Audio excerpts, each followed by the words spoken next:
You got 7 o'clock. Michelle, I got 7 o'clock. 6:59. Tell me when you get 7. I think I got about 30 seconds.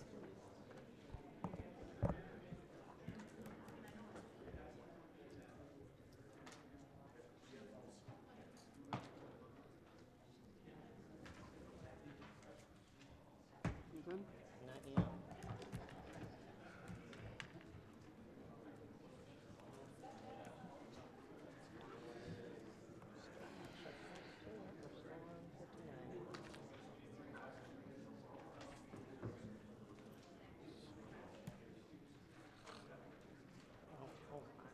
I got it.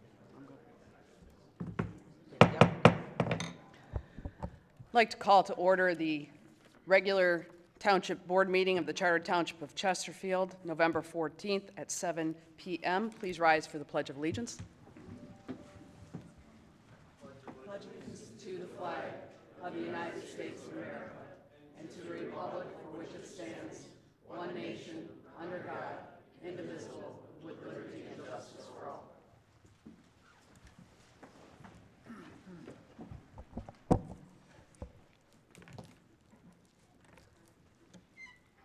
Treasurer Elliott. Here. Trustee Anderson. Here. Trustee Joseph. Here. Trustee DeMink. Here. Trustee Vosberg. Here. Clerk Berry is here. You need to make a motion to chair the meeting? First motion, first order of business is to appoint a permanent chair for the meeting. I'll Do I have appoint, a motion? I'd like to appoint Trustee Vosberg.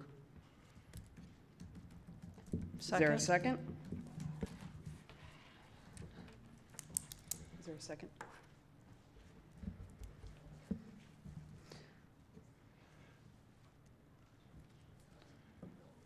Motion by Trustee DeMink, supported by Treasurer Elliott, to appoint Trustee Vosberg the chair for this meeting.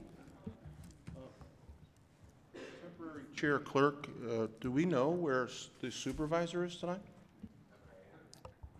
Supervisor asked to be excused. He is out of town.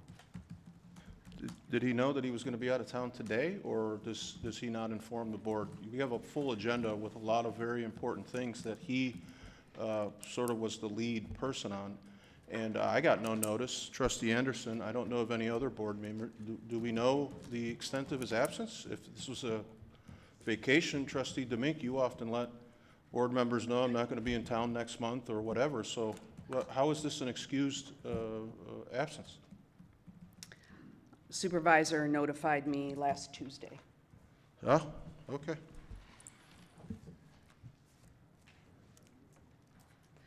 We have a motion on the floor by Trustee DeMink, supported by Treasurer Elliott, to appoint Trustee Vosberg permanent chair of this meeting. Trustee DeMink. Aye. Treasurer Elliott. Aye. Trustee Anderson. No. Trustee Joseph. No. Trustee Vosberg. Aye. Clerk Berry. No. Madam Chair, I'd like to make a motion to appoint Clerk Berry as the temporary chair, or the permanent chair of this meeting. Do we have a Support. second? Motion by Trustee Joseph, supported by Trustee Anderson, to appoint Clerk Berry permanent chair for the meeting. Is there a discussion?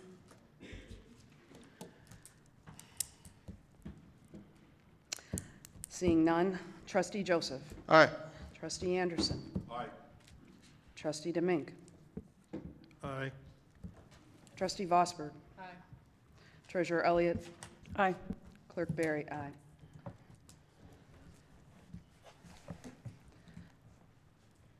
Number 4 is approval of the agenda. Deputy Clerk Nyza. Approval of the agenda with addendum. Do we have an addendum? No addendum. Thank you. Do we have a motion to approve the agenda as presented? So moved. Any support? Support. Motion by Trustee Vosberg, supported by Treasurer Elliott, to approve the agenda with no addendum. Any discussion? All in favor, please say aye. Aye. Opposed? None? Motion passes. Next item on our agenda is a presentation. The Friends of Chesterfield Township Police, Dylan Rheker Volunteer of the Year Award to this year's recipient, Anchor Bay Aquarium. Trustee Joseph? Thank you, Madam Clerk. If I could just go down in front, I'd like to make a brief presentation about the award. I will then call upon the executive team, the council members from the Friends of Chesterfield Police who will make the award to this year's recipient. And then when we're done, if we could take just a moment, I know we have a full agenda, if we could just take a moment and maybe take a picture together with the namesake for the award and this year's award recipient, I would really appreciate it.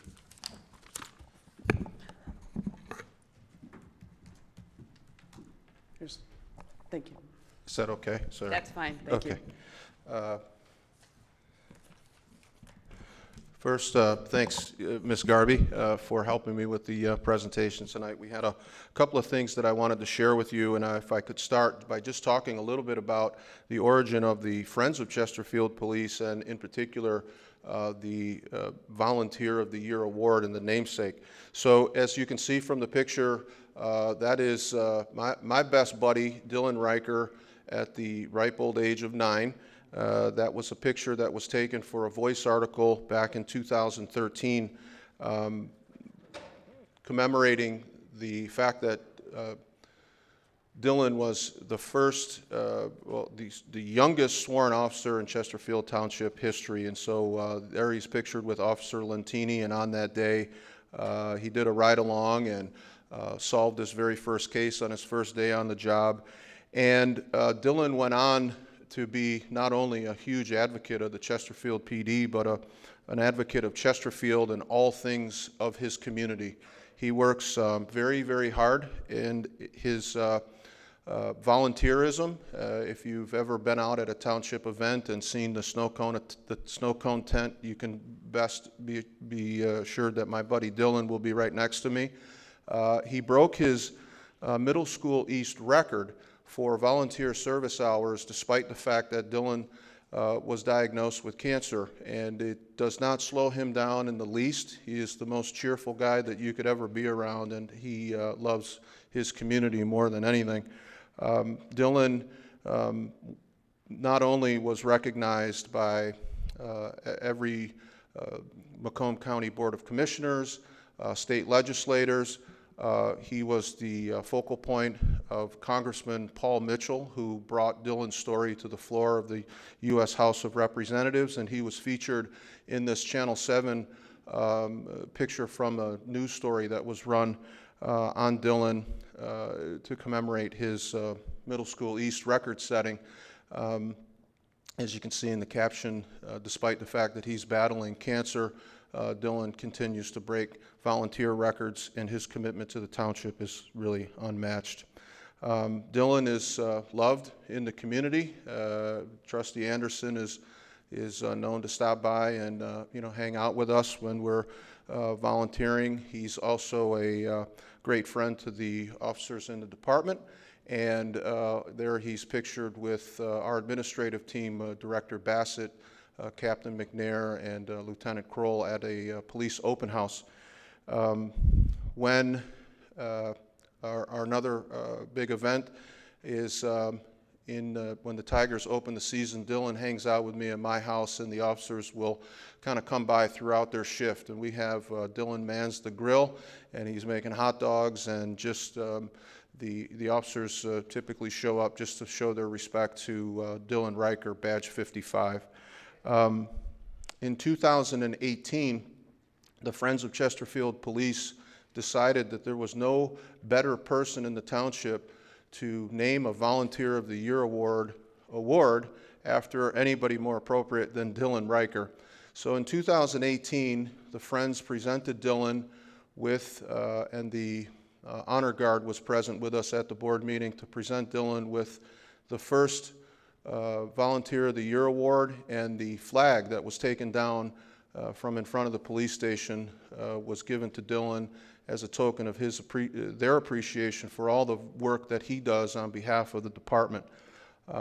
There he is pictured with his mother and father, who every day thank God for their son, and what an incredible kid he really is. So recently, well, not so recently, when Dylan turned 16, it was in the middle of COVID, and the public safety team, including MedStar, wanted to do something special to acknowledge him. And so we got the word out that we were going to do a parade, and we had every piece of equipment in the township lined up on his street, and the MedStar flight team escorted that parade by his house with the helicopter. And again, the outpouring of love for Dylan Rheker was just palpable in the township that day. We don't know what we're going to do for his 21st, but we're working on it. So his 16th was something very, very special. The administrative team in the department decided that badge 55, as he was appointed, badge number 55, with the addition of Officer LeBeau, we needed to make Dylan the administrative 55, and so he was promoted, and he is gold 55. As a side note, I'll tell you that Dylan is a very uplifting guy, and so we stay in very close contact with Silver 55, and oftentimes Dylan will call Officer LeBeau just to remind him and his struggles that he needs to keep his chin up and stay positive and prayerful, and Dylan has been very encouraging to Silver 55. One quick story that I wanted to share with you.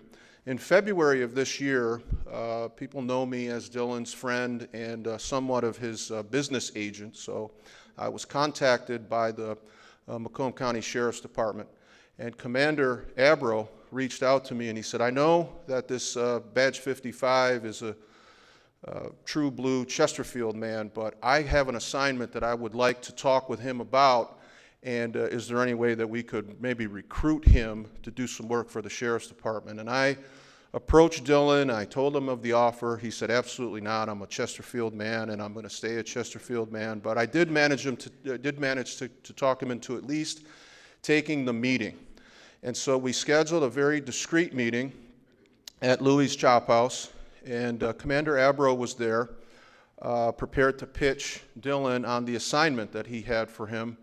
Word apparently had gotten out, and Prosecutor Lucido said, I want in on that action, and there's some investigative work that I'd like Badge 55 to do for me. So he crashed the meeting, and the whole time Dylan was worried that Director Bassett would find out that maybe he was entertaining other offers. And unfortunately, our luck wasn't great that day, because Director Bassett came into Louie's Chop House in the middle of our meeting, and he was there with his administrative team and Fire Chief Miller, and they were surprised that their prized guy was being poached by other departments. So I said, listen, we're just here to look at offers, and that's all we're doing.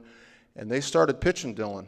And at one point in the meeting, Dylan pulled his gold badge out of his pocket. He slammed it down on the table, and he said, it's time to talk turkey.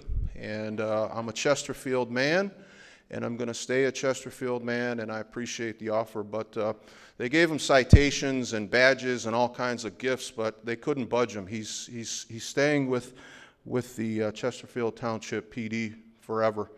And we had a great lunch, and I had more respect than I had ever had before, knowing how committed Dylan is to Chesterfield Township. The sponsorship of this Volunteer of the Year award for my best friend and buddy is something that we will do forever, because Dylan Rheker epitomizes what it means to be a resident of this community and a believer in our public safety team, in particular our police department. So with a little bit of history and talking about the Friends, I'd like to turn it over now to the executive team from the Friends of Chesterfield Police, who will talk to you a little bit about this year's Volunteer of the Year recipients. So if your team could come up. And Mr. Rheker, if you would come up here.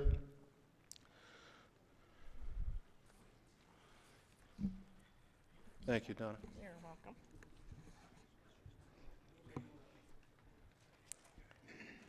All yours. Oh, thank you. I hate to say, I don't know a whole lot about That's- Mr. that's Casey. That's Ms. McNair was the nominating, so She, maybe yes, she can help us so, out. Yes, come on up here. So, Mr. Casey is one of our canine best friends. He does the food for our canine dogs. He gives them food, he tells them what they should have, he orders what they need, and he has done it since we've started our canine. As you know, Friends of Chesterfield Police were the ones that initiated getting the canine back. We raised a lot of money to get the canine back. We had a lot of support, and it worked out. We have 2 beautiful dogs, and thanks to Casey, they're healthy. Well, right now one's not too healthy. He's got kennel cough, but otherwise, thank you, Casey, for what you do for our canines. Well, thank you for giving us the opportunity to contribute. Honored. all mine, okay. Oop. So I guess now, if you want to step forward, Mr. Yep. Byrne, and my man Dylan here will present you. Congratulations. Nice to meet you, Nice to meet you. Congratulations, and here is the award. Wow. Wow. Dave, how are you? Been a couple of years. Haven't seen you. Let me get next to Dylan. Yeah, could we get the board maybe to come down and take a picture here?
Congratulations to our award recipient. Next item on the agenda is department reports. Do we have any township departments wishing to make a report? Seeing none of our regular department heads, we'll bring it up to the board. Trustee Demink. From the Leisure Services Parks and Rec Division, Christmas events. Santa will come to town on December 1st, 2023. An outdoor celebration at the Chesterfield Historical Village will welcome Santa, light the ceremonial tree, offer hot chocolate, and provide horse-drawn carriage rides. Hot donuts available for purchase. All ages are welcome for this free event. Cookies and Story Time with Santa is hosted on December 13th, evening time available. This is an indoor event for children to attend with their families, providing a personal Santa experience. Beautification Committee, 3 open seats remain on the Beautification Commission. Applications are now open at chesterfieldtownship.org and expect to be filled in the next 2 months. And finally, the Winter 24 registration. Registration for winter programs begins January and April 2024 and will begin December 13th.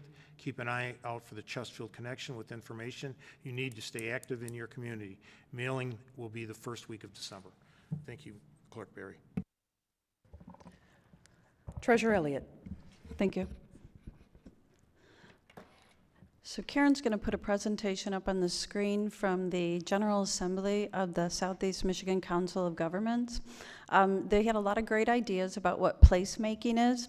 Placemaking is a collaborative, people-driven process that creates vital public spaces that bring health, happiness, and social connections. Transforming public spaces into places involves people, activities for socialization, connection to the community and history, accessible, welcoming, and safe, unique, and joyful experiences. Some of the things that they had shared, some ideas and examples that they had shared, this was a big highlight this year, was the McMorran Place up in Port Huron. They took a place that was kind of not being used to the full extent. The before and after pictures are where they took an indoor space that was used for some events, but it wasn't, it was kind of dated and stale. And they opened it up, they added some lighting, they added some new flooring, and have a community bar, indoor-outdoor bar. You'll see that under special events. You'll see that, what that looks like in the evening. And then they're also doing activities in the winter there. They're using the space for wellness. Another series of examples, these are all things that we're talking about and ideas that we could look at for our community. So you'll see here, there's some examples of a Rotary Park. You'll see how they've taken the side of a community building and they've painted a mural. And you'll see how they've opened up the waterways for the public, and rather than keeping them closed, they've cleaned them up and made them more open spaces. They had suggestions about different ideas for paths and sidewalks. In that top Grosse Pointe Woods example, you'll see how they have the regular sidewalk, and then on the side you'll see that's a bike path that goes along. So rather than trying to add more sidewalk, they have a separate space so that people can walk, and then there can also be a bike path along the side. You'll see how in the example there where it says Red Oaks Nature Trail, they have a live storybook that you can read and take the kids along and read the storybook. So that was a cooperation between their local library. And then you'll see here down at the bottom, you'll see some ideas how in Detroit they've made a space where it's more walkable for seating, outdoor seating and eating. And then there you'll see how they've opened up pathways along the waterways. So this is examples of what is called the lighter, cheaper, quicker options. So things that we could do or promote or look at here locally. You'll see in the top corner how they're painting some of the public utility structures. They've put fencing or arborvitaes around garbage areas. They've done some painting on the roads. And then in some of the buildings, rather than having, they have decorative window art that they've put in some of the public buildings. And then this here are examples of what is called pocket parks. And pocket parks are basically little small spaces that are community spaces that they've turned into little parks. You'll see the pocket park there for Military Street that's up in Port Huron. In Farmington, they've got a small farmers market there. Down in St. Clair Shores, they took an alleyway and they turned that into open seating, and they've done some painting on a municipal building, so that was a partnership with the business. And then down there in the Oak Park example, they've done some redesign of their sidewalk along there, and then they've made a small pocket park where people can kind of congregate. So just wanted to give you an idea of what's happening at SEMCOG, ideas. There's some grant funding available, and these are different things that you'll often hear us talking about, ideas that we hear at SEMCOG or we'll hear at other communities. And if anybody has any ideas or wants to know more, there's about 80-some slides that were in this presentation, so this was just a small taste of it. Please contact us through the website, and we'll be more than happy to share the whole presentation. Thank you. Thank you. Trustee Anderson. Thank you. A few minutes from our Public Safety Advisory Committee meeting on November 1st, attended by the Chief, Mr. Joseph, myself. Short report here. There's 2 new part-time firefighters have been added to the role of the fire department. We have 4 cadets will be going to the police academies in January. There's job postings should be coming up for dispatch and cadets within the next few weeks. The fire department had a very successful open house on October. There was some discussion about the contract renewals, and the parking lot around the police station should be completed. It's about time. Mr. Joseph had some ways of measuring the issues there through the years. Internally, the dispatch area and the sergeant's area, the supervisor's areas, they're working on it, upgrading it. Looks great. Plus, there's some other renovations on the building that will be accomplished. Switching gears and a little related to this, at our historical meeting a week ago Monday, we had Inspector Steve Rogers from our fire department did a presentation on the upcoming 70th anniversary of the Chesterfield Township Fire Department. He brought some tremendous examples of the artifacts dealing with the fire department, former chiefs, other information, news reports from the 50s, things of that nature. If you do happen to have any viable information about our fire department, just get a hold of Inspector Rogers over at the fire station there. Look up his email and forward it to him. Thank you. Trustee Joseph. I have nothing additional to add. Thank you. I'm sorry, I misunderstood you. Thank you. From the Elections Department, we had an election on November the 7th, 2023 here in Chesterfield Township for those in the Anchor Bay School District. The total voter turnout was 18.9%. That is of the total number of voters in Chesterfield Township. 3,019 voters voted in that election out of 15,896 that were eligible. There were 2,606 absentee ballots issued, and there were 413 individuals who voted in precinct. The total results of that election, 1,257 voted no, and 1,755 voted yes, and the millage passed. The upcoming elections in 2024 are now more solidified than they were because the legislature adjourned today. That does solidify our presidential primary as February the 27th, 2024. That date was in some question, although the governor had signed it. It was determinate upon when the legislature adjourned, and because they adjourned today, that set that election date in stone. The upcoming August primary is still in question at this time until that date is set. I know there are individuals who are interested in running for office. The filing deadline will be you will be notified of the filing deadline as soon as we receive a level of certainty from the Bureau of Elections.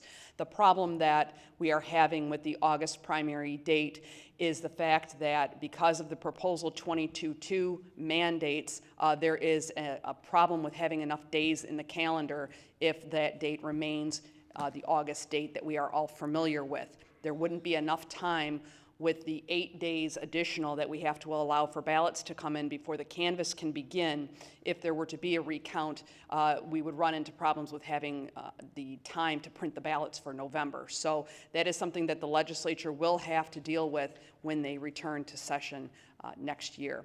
So please stay tuned for that. We will obviously post it on our website, continue watching our website for any election updates. There will be many, many, many notifications coming to the public. We are crafting our program now, and you will be seeing regular notices from us in the mail. We will post them here at the township offices and on our website. So literally we are reacting as things develop, and we will keep you posted and informed. The next item on our agenda is public comments. Public comments will be accepted on agenda items only with a 3-minute time limit. Please state your name, if you will, and sign in for the record. We would appreciate that, although not required. Thank you.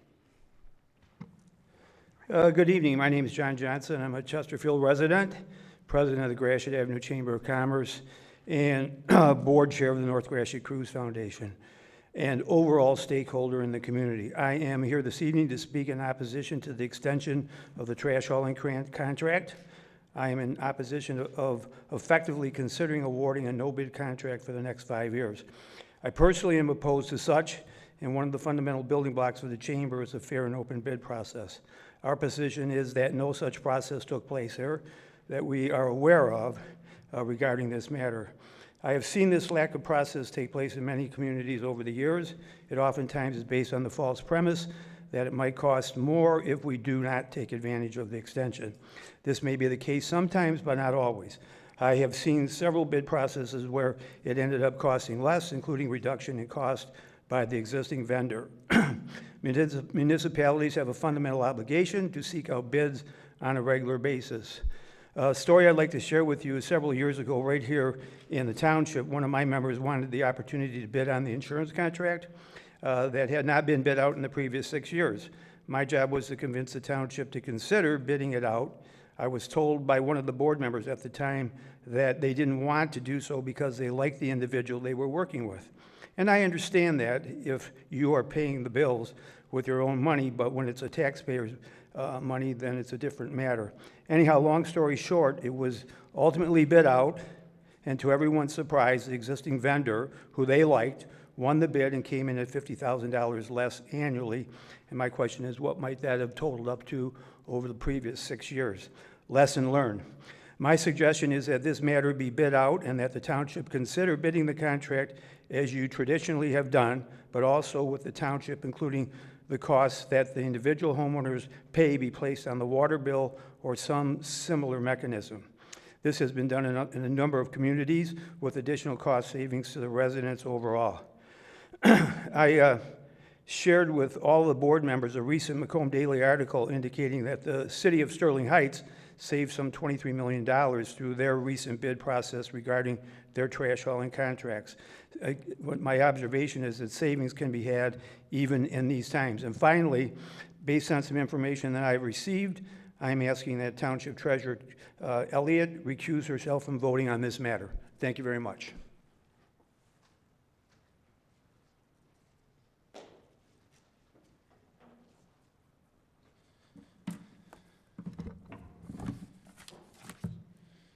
Does a green light go on or just start speaking? The timer will start when you begin. Good evening, board members. My name is Robert Huth. My address is 19500 Hall Road. I've had the opportunity to meet and speak with many of you in the past. I'm here tonight on behalf of the GFL team that is sitting here and available to answer questions, most likely, as I understand your format, when the item comes up on the agenda. Thank you for the placement. We'll be happy to watch your meeting tonight and cheer you on. But aside from knowing you, and aside from coming from these folks from GFL, I have a lot of respect for Mr. Johnson. And one thing I was happy to hear him say is he wasn't aware of whether or not this had been bid or not. Good news for him and you, this matter was put out for bid. And in 2018, the Township Board awarded a contract to GFL after it reviewed and received a number of other proposals, likely from one that Mr. Johnson will push if he had the opportunity here.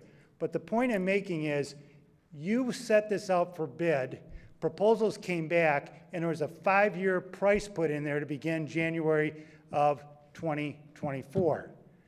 Now, we've known what has happened since this was put out for bid in terms of costs, labor costs, COVID, gas, everything's gone up. What you would probably expect is for GFL to say, we can't live with what we said we could live with in 2018, but that's not what they're saying. Through the fine work of the folks on this board, GFL has said, we know we gave you a price that was what we said we could do beginning in 2024. We're going to lower that by 9%.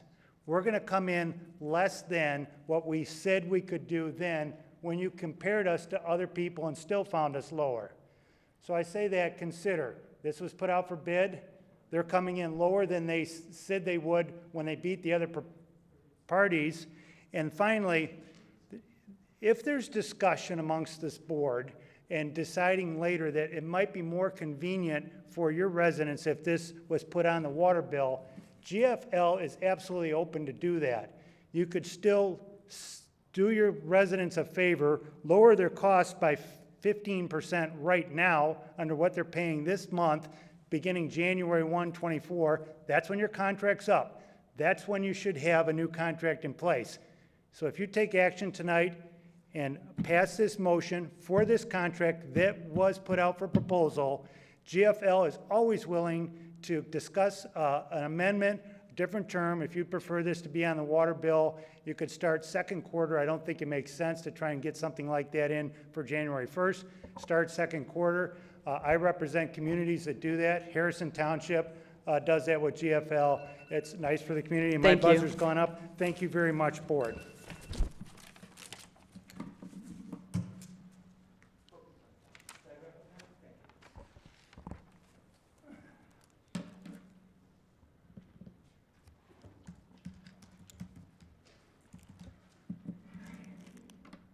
Joe Kadich, I live on Sutton.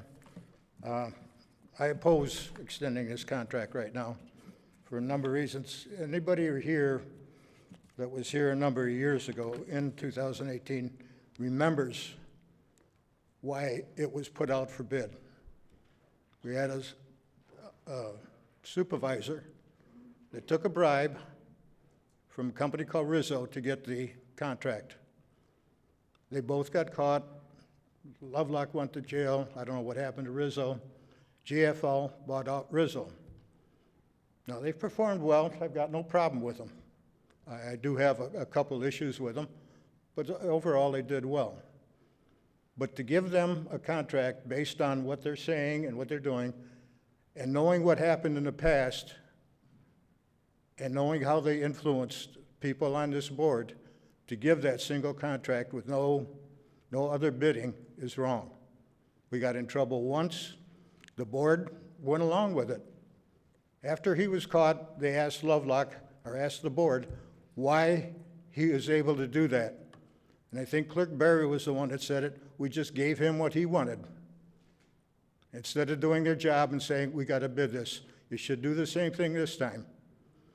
The other thing that comes to mind is, if we're going to rebid this, or we're going to go out and rebid this, we have to look at the contract, have a town hall meeting, and see what's right and what's wrong with what went on with GFL. I have some issues. I still don't understand what happens when people don't pay their bill. I understand somehow that bill gets on their lien of a house. Now, that's not right. You know, and if we're paying that bill for them to GFL and then putting the lien, and we'll get the lien repaid when they sell their house, there's a lot of issues with that contract that I'd like to be brought out and have settled. And essentially maybe find some other things that people aren't satisfied with. I had a hard time getting a hold of GFL. A lot of times my waste bin disappeared for about 6 months. I kept replacing it with my own. They kept throwing my own away. Finally, with Karen's help, I got the thing replaced.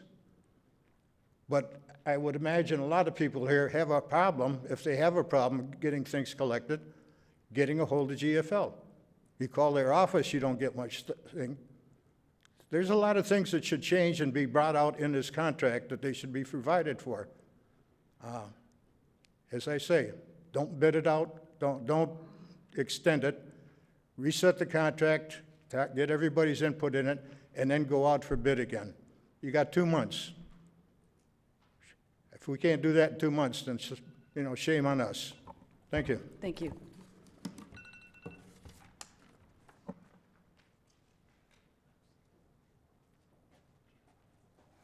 Paul Lafata, 48055 Mallard.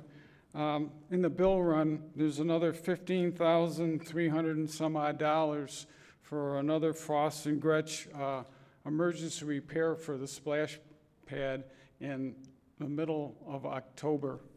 For some reason, it didn't hit the board again on an agenda item. It's over $5,000. It's what the purchasing policy says.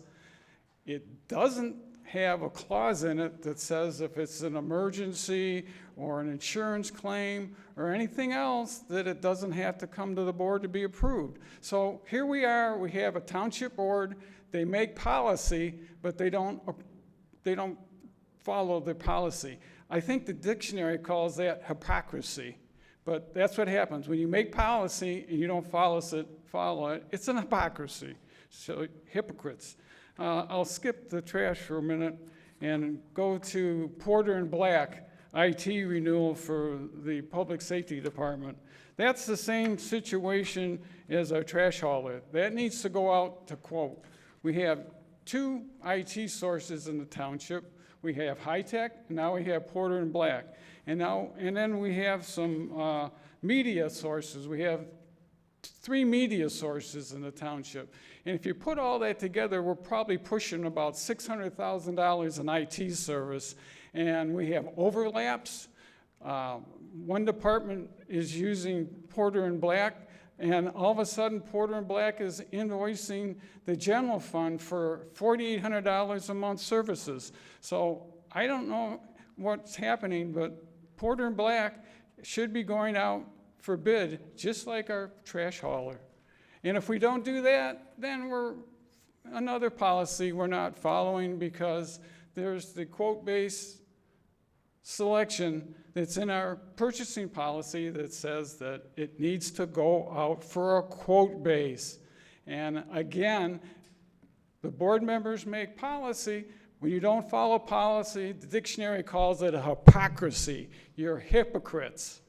So we'll kind of pass on this.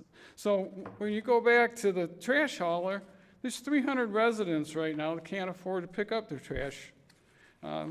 Like Mr. Cady said, they got liens put against their house. Well, the problem is the township doesn't pay for trash hauler. The residents do. We pay to have the trash picked up here at this building, and we pay the taxes to pay for the trash to pick up. So it's a double dip. You're getting ripped off. You're getting ripped off. And trash haulers, you know, this is a pretty big contract. If you do the math, it's over $3.8 million, give a few pennies. Time's up. Thank you. Sorry.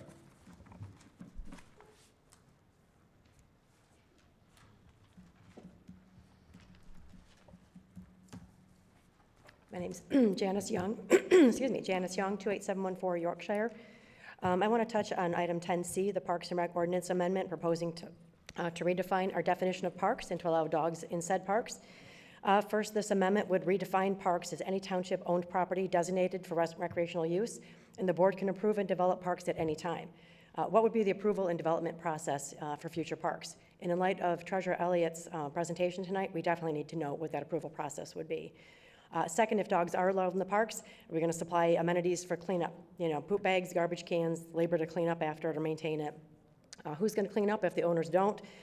Dogs will be required to be on leashes. How will that be enforced? They won't be allowed on the splash pad, the pier, the baseball diamonds. Again, how would that be enforced? And finally, will this increase the township's liability for our parks? This seemingly innocuous amendment is going to cost the taxpayers more money. It seems like maybe Parks and Rec didn't get the support for a dog park that they wanted, so they're going to go at it from a different angle. I don't think we need any additional taxpayer expenses or liability to our township. So I respectfully request that this ordinance amendment be denied or revised to address my stated concerns.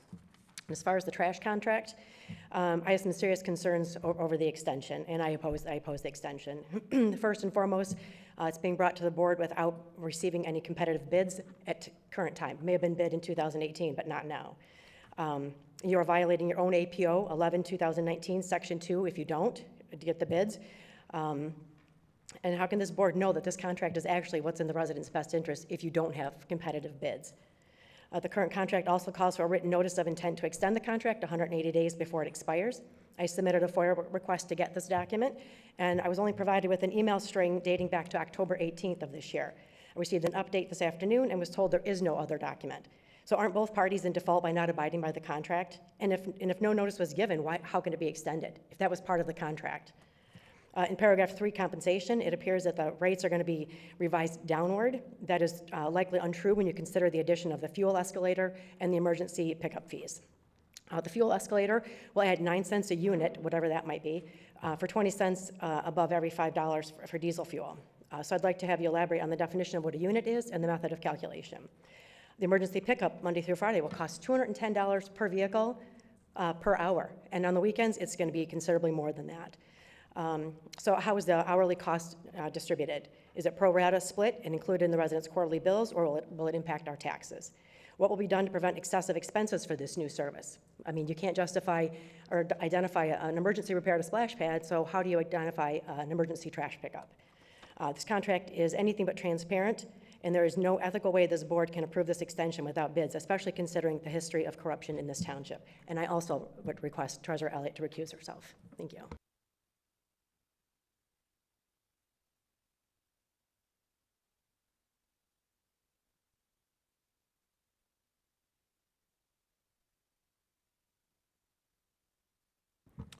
Christopher Perrick, Embassy Street. I don't spend a lot of time looking at the bill run, but I did today notice the $15,000 repair for the splash pad showed up again. I don't know if that's for the same repair or if it's a new repair. And if it is the same repair, I'd like to know why it showed up on the bill run again. If it's a new repair, then I'd like to know why it didn't go through the board for approval because of the amount. Thank you.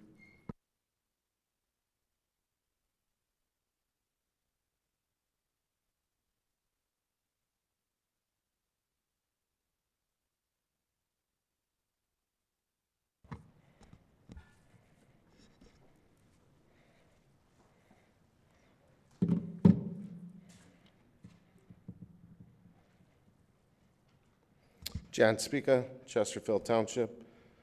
In regards to the bill run, I seen that too on that $15,000 repair, so we can get a explanation on that. I would appreciate it. Again, nothing came to the board. I didn't see any approval. Anything over $5,000 needs approval from the board. We're not at that $15,000 point yet. We're past where you don't need approval. So the residents need to know, how their tax money was spent and why it was spent. The other thing on the bill run that caught my eye is there were cement blocks that were charged to the residents, concrete blocks. And I've noticed for the last 3 weeks on Gratiot by Cotton, cement blocks that have been constantly moved like a jigsaw puzzle. So I noticed a charge on the bill run of just over, there were 2 charges, and it was just over $1,000. But what I didn't see in the bill run was the labor costs.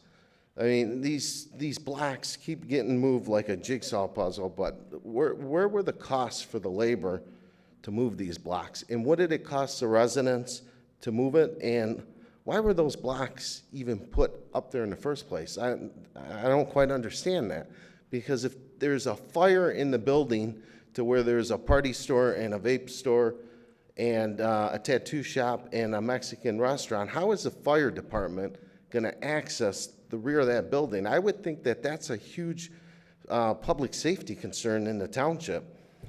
The other thing that concerns me is the GFL contract. Again, I couldn't agree more with Mr. Johnson. I mean, if it's your money and you got a great relationship with people and you want to give them the contract, that's great. But it's not your money. It's our money. You just don't seem to understand that concept, that it's our money. So you need to bid this contract out. And Kathy Elliott, you need to recuse yourself. There was a picture that I seen on a website with you and Mayor Owens that appeared to be that it's alleged that you're in a GFL suite. I mean, can you verify that? I don't know if you're in a GFL suite or not, but if you could let the residents know whether or not that was a GFL suite or what that picture was in reference for, that would be awesome. But you really need to recuse yourself, Treasurer Elliott. And anyone else that has been, been in any GFL suite or anything related to an event that GFL put on, you need to recuse yourself and do the right thing. Not just for yourselves, but for the residents. And then in regards to the agenda. Thank you. Sorry, time's up. Thank you. Thank you.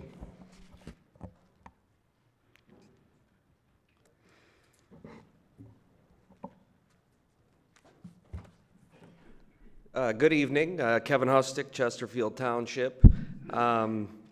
Just a couple things. I had taken some time to look through the GFL proposal that is going to be before you this evening, and I appreciate that the costs allegedly have come down.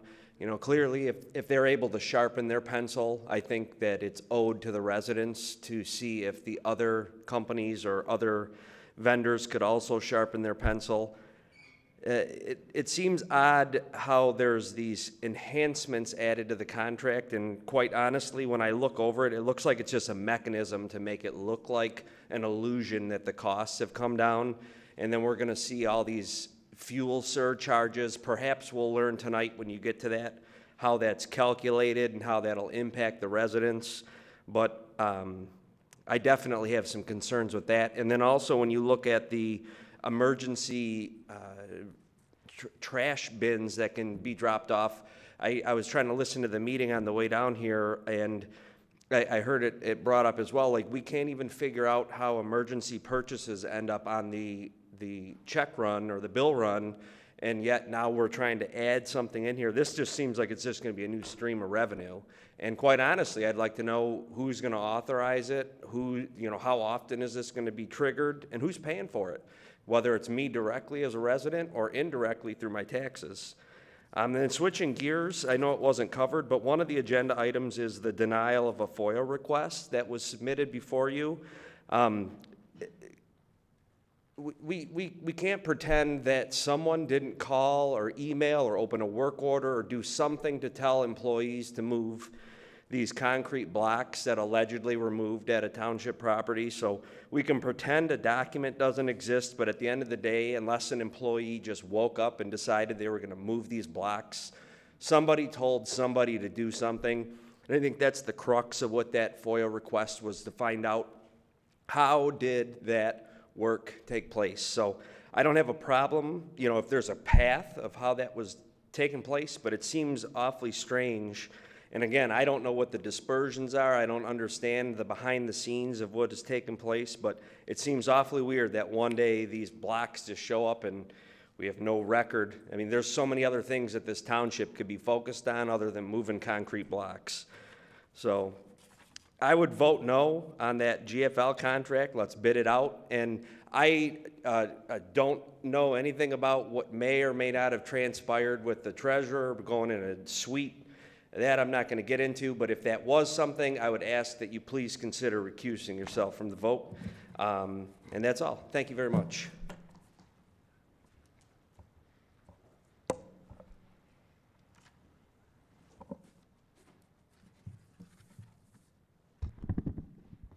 Mike Horton, 50393 Bauer. Considering 10I for the GFL contract, I think given the absence of the supervisor and given the contentiousness of this issue, I think probably for the betterment of everybody, since there's still time until the contract is up and there are meetings still available, that you delay this portion of the agenda to a later date, be it the next meeting or the subsequent ones after that, before the contract is expired. But it's clear that there's not going to be a satisfactory answer tonight regarding it. And whether or not you choose to do it or not, it's clear that there's not enough input from this, nor is there going to be probably a proper discussion on this. So please look into that. And if there is any issues that have been brought up by other residents regarding certain personnel, then that also needs to be addressed as well. Thank you.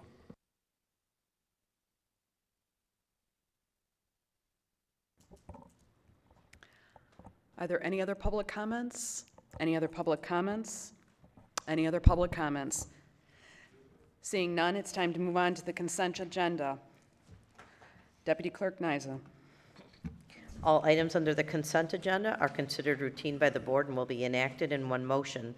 There is no separate discussion of these items. If discussion of any items is required by a board member, it will be removed from the consent agenda and considered separately. Item A, approval of the minutes of the regular Township Board meeting of October 24th, 2023. Item B, approval of the payment of bills as submitted by the Finance Department. Do I have a motion? Move Madam to Chair. approve. Madam Chair, I would ask that the item B, approval of the payment of bills, be removed from the consent agenda and considered separately. There was a motion by Trustee Vosberg, and Trustee Joseph asked that item B be removed. Trustee Vosberg, would you like to amend your motion to approve the consent agenda with the removal of item B to be considered separately? Thank you. I thought we can just automatically request that it be changed. I don't think I need to change my motion. Okay, very well. There's a motion by Trustee Vosberg. Do I have a second? Clerk Berry will second. The consent agenda as presented with the removal of item B to be considered separately. All in favor, please say aye. Aye. Opposed? Motion passes. Item B is now the approval of the payment of bills as submitted by the Finance Department. Is there a motion to approve? Move to approve. Motion by Trustee Vosberg. Is there a second? Support. Second by Treasurer Elliott to approve the payment of bills as submitted by the Finance Department. Discussion. Trustee Joseph. Thank you. I'm not sure who is here, and I think the last time this issue came up, it was actually Treasurer Elliott who was able to provide some insight, but specifically on the emergency repair, we had an emergency repair which I emailed, and back in June, there was an emergency repair for the splash pad, okay? And we were told that that was well, actually what we were told was when the questions were asked, the supervisor did not answer any of them. I asked specifically, he said that the questions had been asked and answered. That was a lie. We found out later from an email from the treasurer saying that this was an emergency repair, that there was no asked and answered, that in actuality there was an emergency repair to the splash pad, and that it was a reimbursement from the insurance company.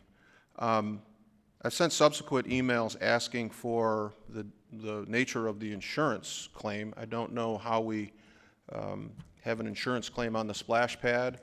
And my theory was that perhaps maybe in the preparation for Bassmaster, some equipment, maybe, I don't know, I'm just kind of spitballing here, but I don't know what damage was done to the splash pad, why it was an emergency and not bid out. As I pointed out in the email, a number of issues with that, including the relationship between the vendor, his campaign practices, and the supervisor. But now, there's another bite at the apple, and that bill, I want to say, was $20,000, and now we have another one for $15,000. So what's going on at the splash pad, and why do we keep having insurance claims, and why aren't we not bidding it out? So Michelle and I are going to try and answer this for you. There was some damage to that splash pad. It was the middle of the summer, right around 80, 90 degrees outside. So we thought that it was urgent to get that splash pad up and running. It was one repair and this was an extension of the repair. I see.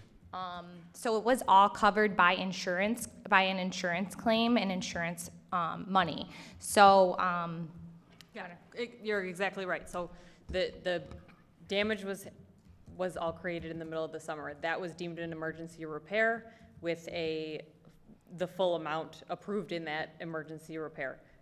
Like we're saying, we're giving you the answers we can because facilities is the one that's heading up this repair work as it goes. But as the work comes in, the vendor is billing. So you'll see those bills come in chunks, even though it was the original emergency repair.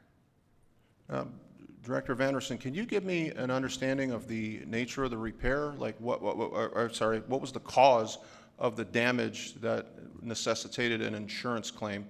And in terms of the presentation middle of the summer, all due respect, that invoice was made in late May or early June. There were no There were no 100-degree children sweltering out by the splash pad. The invoice didn't come in for several months later, but the invoice that I viewed started in early June, if not late May. So I'm not sure, but what happened that caused such extensive damage that they're working in shifts over there on the splash pad? The splash pad itself is I don't know the technical term, so that's where you're gonna get me. The splash pad tank, the water backflowed into it, which caused severe damage when it wrenched forward. So that's the damage that's being repaired, and that's what's being done. Okay, thank you. Is there any other discussion? I have an additional item on the bill run, but I'll wait if there's other comments on the splash pad or that particular issue. Thank you. Trustee Vosberg. Thank you. I would like to address an issue that keeps coming up, and that is that this isn't being properly vetted through by our purchasing policy, but it's my understanding if there's an emergency type of repair that needs to be done, the department head confers with the supervisor, or in the supervisor's absence, one of the other full-time elected officials. They make the determination to repair it. And then after that has been, assuming that's approved, it's reported to the board that that happened. And that's why we have this page called is it emergency repairs? I gotta, emergency purchase AP check run is what it's called. So that is the disclosure to the board and to the public that it went through that process. Am I correct with that? Yes, that's correct. Okay, thank you. Trustee Joseph. Thank you. I also have a question about the cost of the cement barriers and the cost associated with moving those. What do we know about that? I did submit an email to the supervisor asking about the cost associated with that, both in work hours and materials, delivery, anything associated with those cement barriers, which again is not a subject for the bill run, but as I indicated in the email, I believe they're quite dangerous, and we've had residents that have talked about blocking off fire vehicles, and I don't know who's making the call on this apparently vindictive move, but I'm interested in what it's costing. Can you address from the Treasurer's office the costs associated with these? No, I don't do the, we don't handle the HR, we don't handle the payroll or how hours are done. That's not a function of Treasury, that's a function of finance and HR.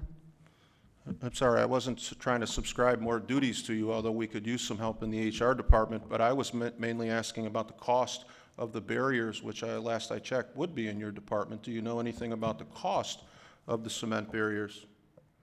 No, those invoices are kept in the finance department, and so you can pull the invoice if you wanted, but I think it's pretty clear that they were, this is what the cost and this is what they were. Now, if you want to know the cost of how much it was to move them, that would be something to ask facilities and operations how many hours, and their finance director possibly may know how many hours.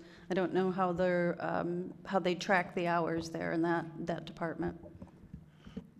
Well, we all know because that's tracked on BS&A, which we have another invoice for, again, on this bill run.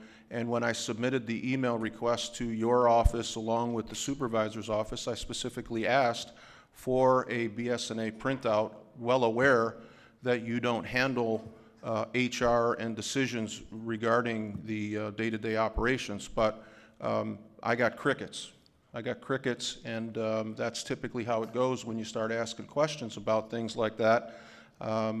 The costs associated with those cement barriers, I think, is significant, and the surrounding businesses indicate that we have a beehive of activity out there. They're moving and dragging, and they seem to correspond to FOIA requests and the like. So I'm looking to get a handle on what this exercise is costing us, but I understand that you're unaware.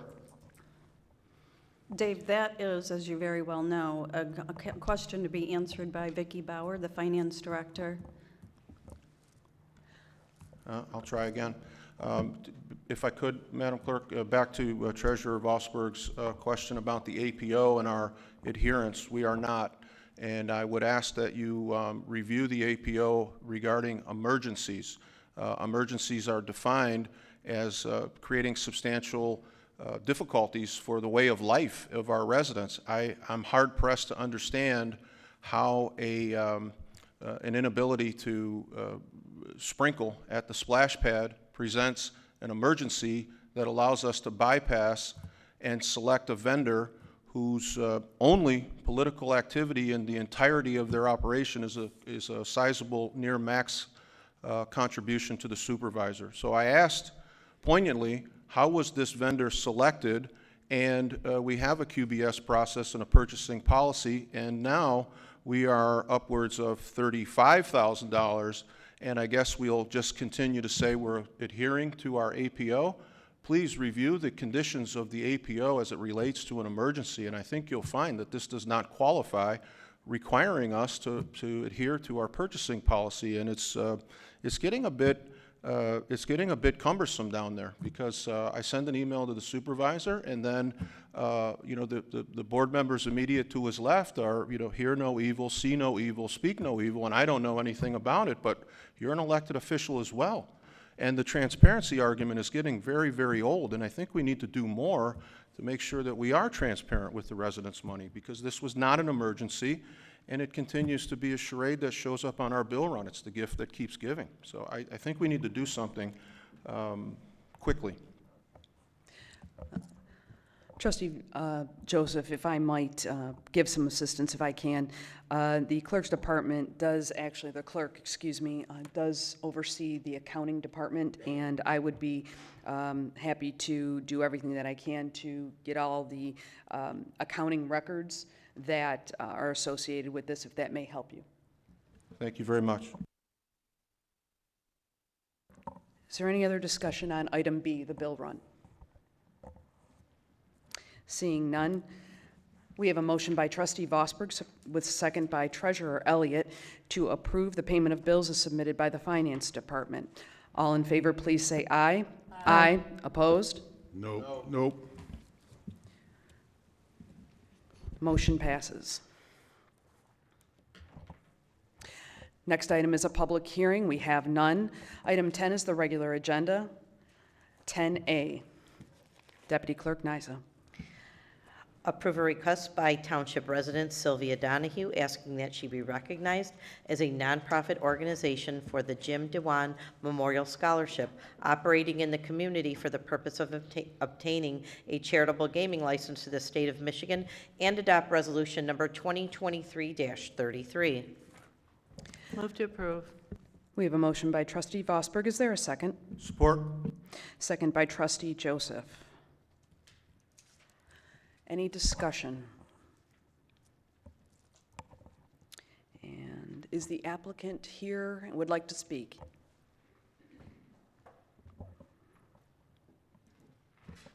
Thank you. I'm Sylvia Donahue, the chairperson of the Board of Directors for the Jim DeWan Memorial Scholarship. And most of the time we do our funding through letter writing and everything, and for the past couple of years, we've given away $10,000 a year for 3 recipients for our scholarship program. And lately we've been getting donations that we want to raffle off, and so that's why I'm requesting, I need your approval so I can go to the state of Michigan and get a license for having raffles. Thank you. Any other discussion by the board? Seeing none, we have a motion by Trustee Vosberg, supported by Trustee Joseph. Clerk Blair, excuse me, Deputy Clerk Nysa, please call the roll. Trustee Vosberg? Aye. Trustee Joseph? Aye. Clerk Berry? Aye. Trustee Anderson? Aye. Treasurer Elliott? Aye. And Trustee DeVink. Aye. Motion passes. Congratulations. 10B is to consider an appeal of the Chesterfield Township FOIA Coordinator's October 25th, 2023 denial of Janice Young's FOIA request number 827. Is there a motion to consider the appeal?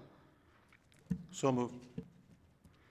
Motion by Trustee Joseph, seconded by Clerk Berry.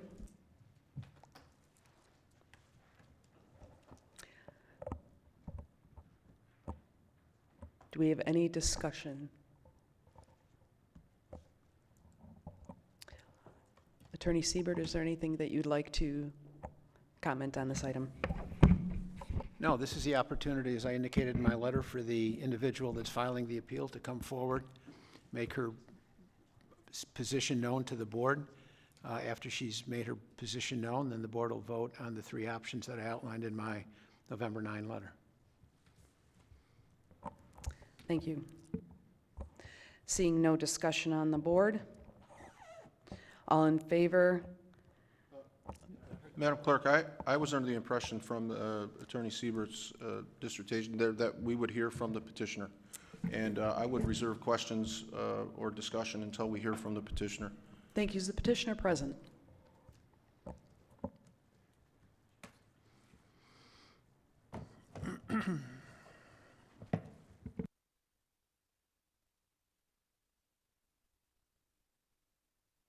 Good evening. So I'm new to submitting FOIA requests, just trying to navigate the waters on this because that seems to be the only really attempt at getting information out of this board, which is really not proven to be fruitful for me.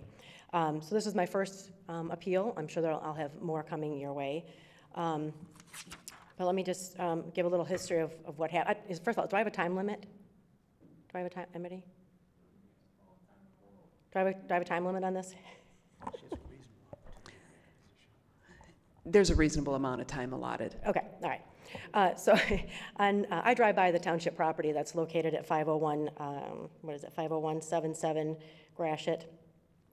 I drive by it twice a day, every day. So on October 17th, I noticed there were several large cement barricades placed on the township property at the address indicated, 14 of them to be exact. There were 11 along the front and 3 along the back.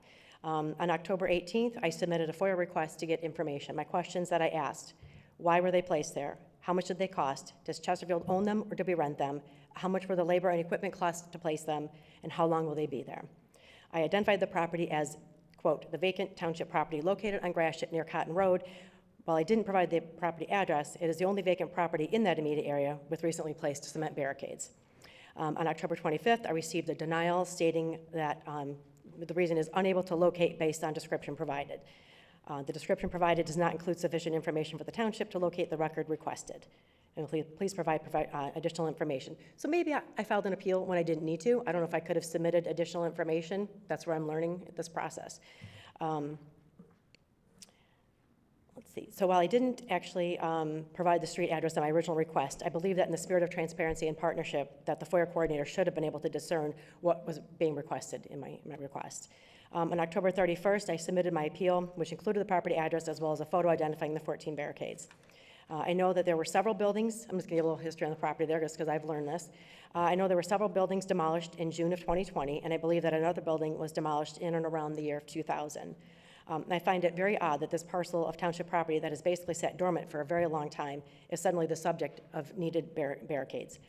Have there been any incidents on the property? If so, are there police reports verifying it, the need for them? What's even stranger is the rearranging of the barricades on 2 occasions. So I actually revisited the property and went around to the back of the businesses located there at the corner of Chesterfield Road and Gratiot. So I noticed that there's a charitable donation box there for clothing, and it's behind the barricades. So I don't know if residents are allowed to go back there and to donate to that box there, and if it's actively being collected by the owner of that box. But I did look up the phone number on that box, and it is owned by a company called Golden Recyclers. I also found a Fox 2 News article from 2020 exposing that the Attorney General fined them $35,000 and did not renew their fundraising license because they were cheating the charities they were collecting for. So why is there a box on our township property behind the barricades? In full disclosure and transparency, which this board is not real good at least some of you, there are rumors floating around that the barricades were placed as a retaliation to a business owner. And I don't want to get involved in someone else's battles or even their rumors. but it does greatly concern me that those barricades were in fact placed for that reason. So if they weren't, and there is some other legitimate or logical reason, it should have been pretty easy for the FOIA coordinator to answer my questions. And I expected the supervisor to be here. I'm not surprised that he's not. He was probably instructed by the attorney to not be here. Again, I can only guess because we're not privy to information. So I just want to add the fact that Supervisor Kirsten motioned to limit the residents' time to speak at all meetings, and it was supported by Treasurer Elliott, Trustees Vosberg and DeMink, and the fact that you no longer engage in dialogue with any resident that comes to the podium, that doesn't bode well for your commitment to transparency and communication with the residents. So all that leaves me and us is with the rumors. And I can only continue to wonder why that is. Are the rumors true? And if Excuse not, me, we just need to keep it germane to the I am. FOIA No, I am. request I am. appeal. So, well, this is the reason behind my FOIA request. So if the rumors, if they're not true, can you dispel them? And if you don't want to engage with anybody, is it because the truth is worse than the rumors? So that's it. Thank you. Yeah.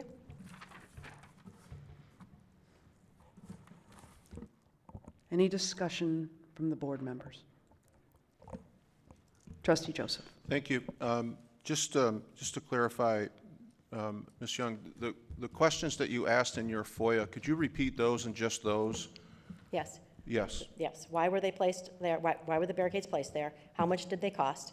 Does Chesterfield own them, or did we rent them? How much were the labor and equipment cost to place them, and how long will they be there? Okay, thank you.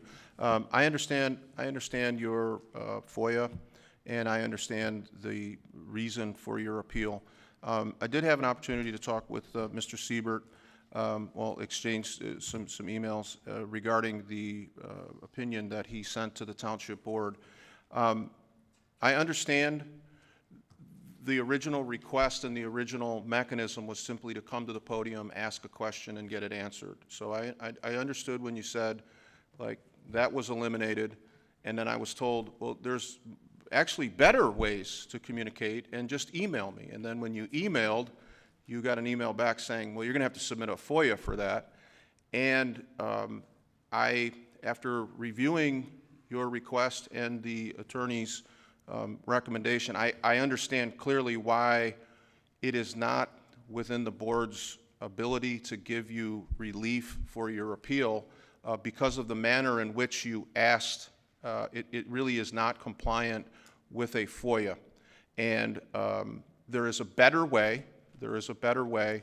And I think that Attorney Siebert has provided us with some options to try to get you the information that you need or that you've asked for. But I share, just as an aside, your concerns about how to get information, because every question that you asked, I too asked. And I sent that to the Township Board and the department heads. And I can tell you that I may have to join you in a FOIA request because I don't get the information either. It has not been provided to a board member, the elected officials to represent the people.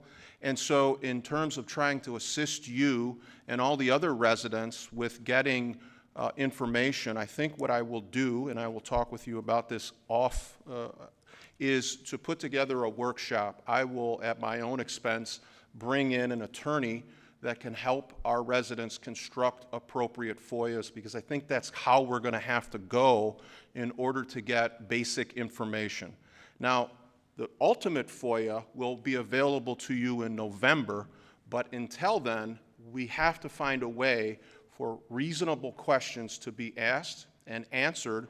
Your questions were reasonable, but we can't do it by way of FOIA in the current format. So we'll strategize about how you make that more FOIA applicable, but just know that my vote today is not to suppress any information, but under this format, it's not allowable. So we'll work it out, and we'll have a workshop, and I think we're going to need, there'll be more, because this guy isn't going to give any information. Thank you. Any other discussion on the board? Trustee Vosberg. Thank you, Madam Chair. I believe we need to we have to give a response to this, correct? To council? As I outlined, one of the three in the outline? Yes, in the your three letter, options I I've mean? outlined in my November 9th letter are your only three options. Sure. I would move that we issue a written notice to the requesting person upholding the disclosure denial, and that we get the information. I think it's information that can be obtained and gotten for you, but it's just, right now it's the technicality of the FOIA. Trustee Vosberg, just in terms of your request, I would ask that the attorney maybe provide information that was sent to us as privileged and confidential. Maybe he could outline at this meeting what our options are, because one of them was inclusive of a resubmission. So leaving the petitioner with some resolution instead of just a letter that says denied might be helpful in terms of educating her and other potential applicants requesting information. So, and I would point out that it was your suggestion when the adoption of the suppression of speech that residents email us. She tried that and she got a notice to file a FOIA, and now she's having her appeal denied. So I think we should do a little bit more than just give her a form letter that says denied. I'd like you to know why it's denied and how you could resubmit it. Our attorney can give us that, and I'd ask that we do that. So you're looking at item, the third one, reverse the disclosure? No, that's not reverse. We want to issue a written notice and continue to help her get the information she needs.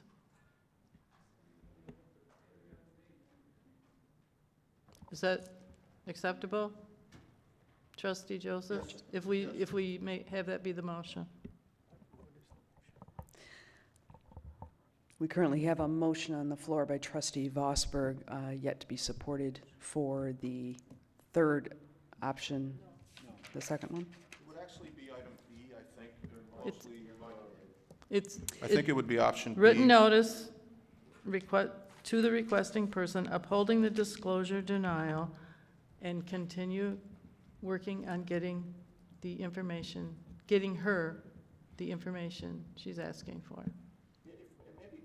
So maybe we could just have the attorney, like we could give you the formal, and he can tell you what he told us, privileged and confidential, which. I'm happy to do that. Yes, thank you. Attorney Siebert. I'm happy to do that. I mean, what I said in my letter is, this Freedom of Information Act request was denied simply because it did not ask for an existing public record.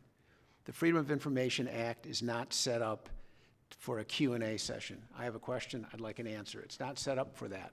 The Freedom of Information Act is set up so that anyone, resident, non-resident, legal age, not legal age, minor, anybody, can go to any governmental body, at this level anyway, and ask for any document that exists. It can be in written form, it can be in digital form, it can be in whatever way you can communicate. Smoke signals, doesn't matter. If it communicates content, it's a writing and it has to be produced. When the FOIA coordinator gets a request for a document, the first thing they do is they ask themselves, does this request sufficiently describe the document so I or someone else in the township can go find it? I get calls all the time from municipal clients saying, we got a FOIA request, we're not quite sure what that person is asking for. The easy way to answer it is call them, email them, and say, we're not clear. What document are you looking for? You can clarify it that way, and when you do that, the township can then find the document. But in this particular request, when the question is, how did it get there? How long are they there? You got to appreciate that from the FOIA coordinator's standpoint, it's difficult to figure out what document the individual is looking for. And what I said to the board was, there's more than one way to skin a cat here, and the other way to skin it is for the requesting party to just think about the information you're looking for and reformat, rather than a Q&A, reformat it into a request for a document. For instance, please provide all documents which evidence the expenses incurred by the township in moving this block from there to there, period. That describes it adequately, and somebody in this building has to have that answer, and we can go find those documents. So I think, and I'm not trying to be flip, but you could easily take those questions, reformat them into a request for a document, and if they exist, you're entitled to them. And that's what I told the board, and I think that's an easy solution.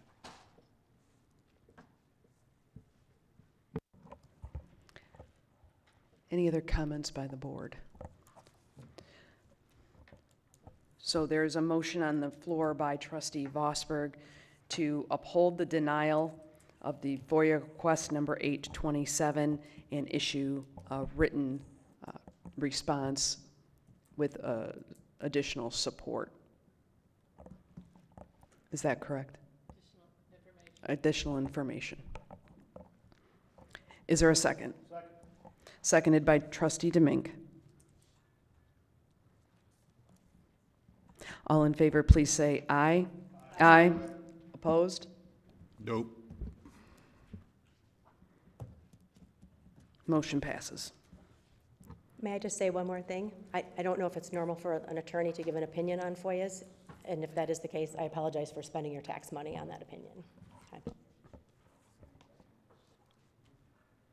Item C, Deputy Clerk Nyso. Approve the introduction and first publication of ordinance number 201, an ordinance amending Chapter 50, Parks and Recreation of the Charter Township of Chesterfield Code of Ordinances by revising definitions, repealing the prohibition on bringing dogs within the boundaries of township parks, prohibiting controlled substance within township parks, providing for permitting of activities by large groups within the park, and repealing any and all ordinances and/or resolutions in conflict therewith. Is there a motion on the floor? So moved. Motion by trustee Demink, and is there a second? Seconded by Clerk Berry.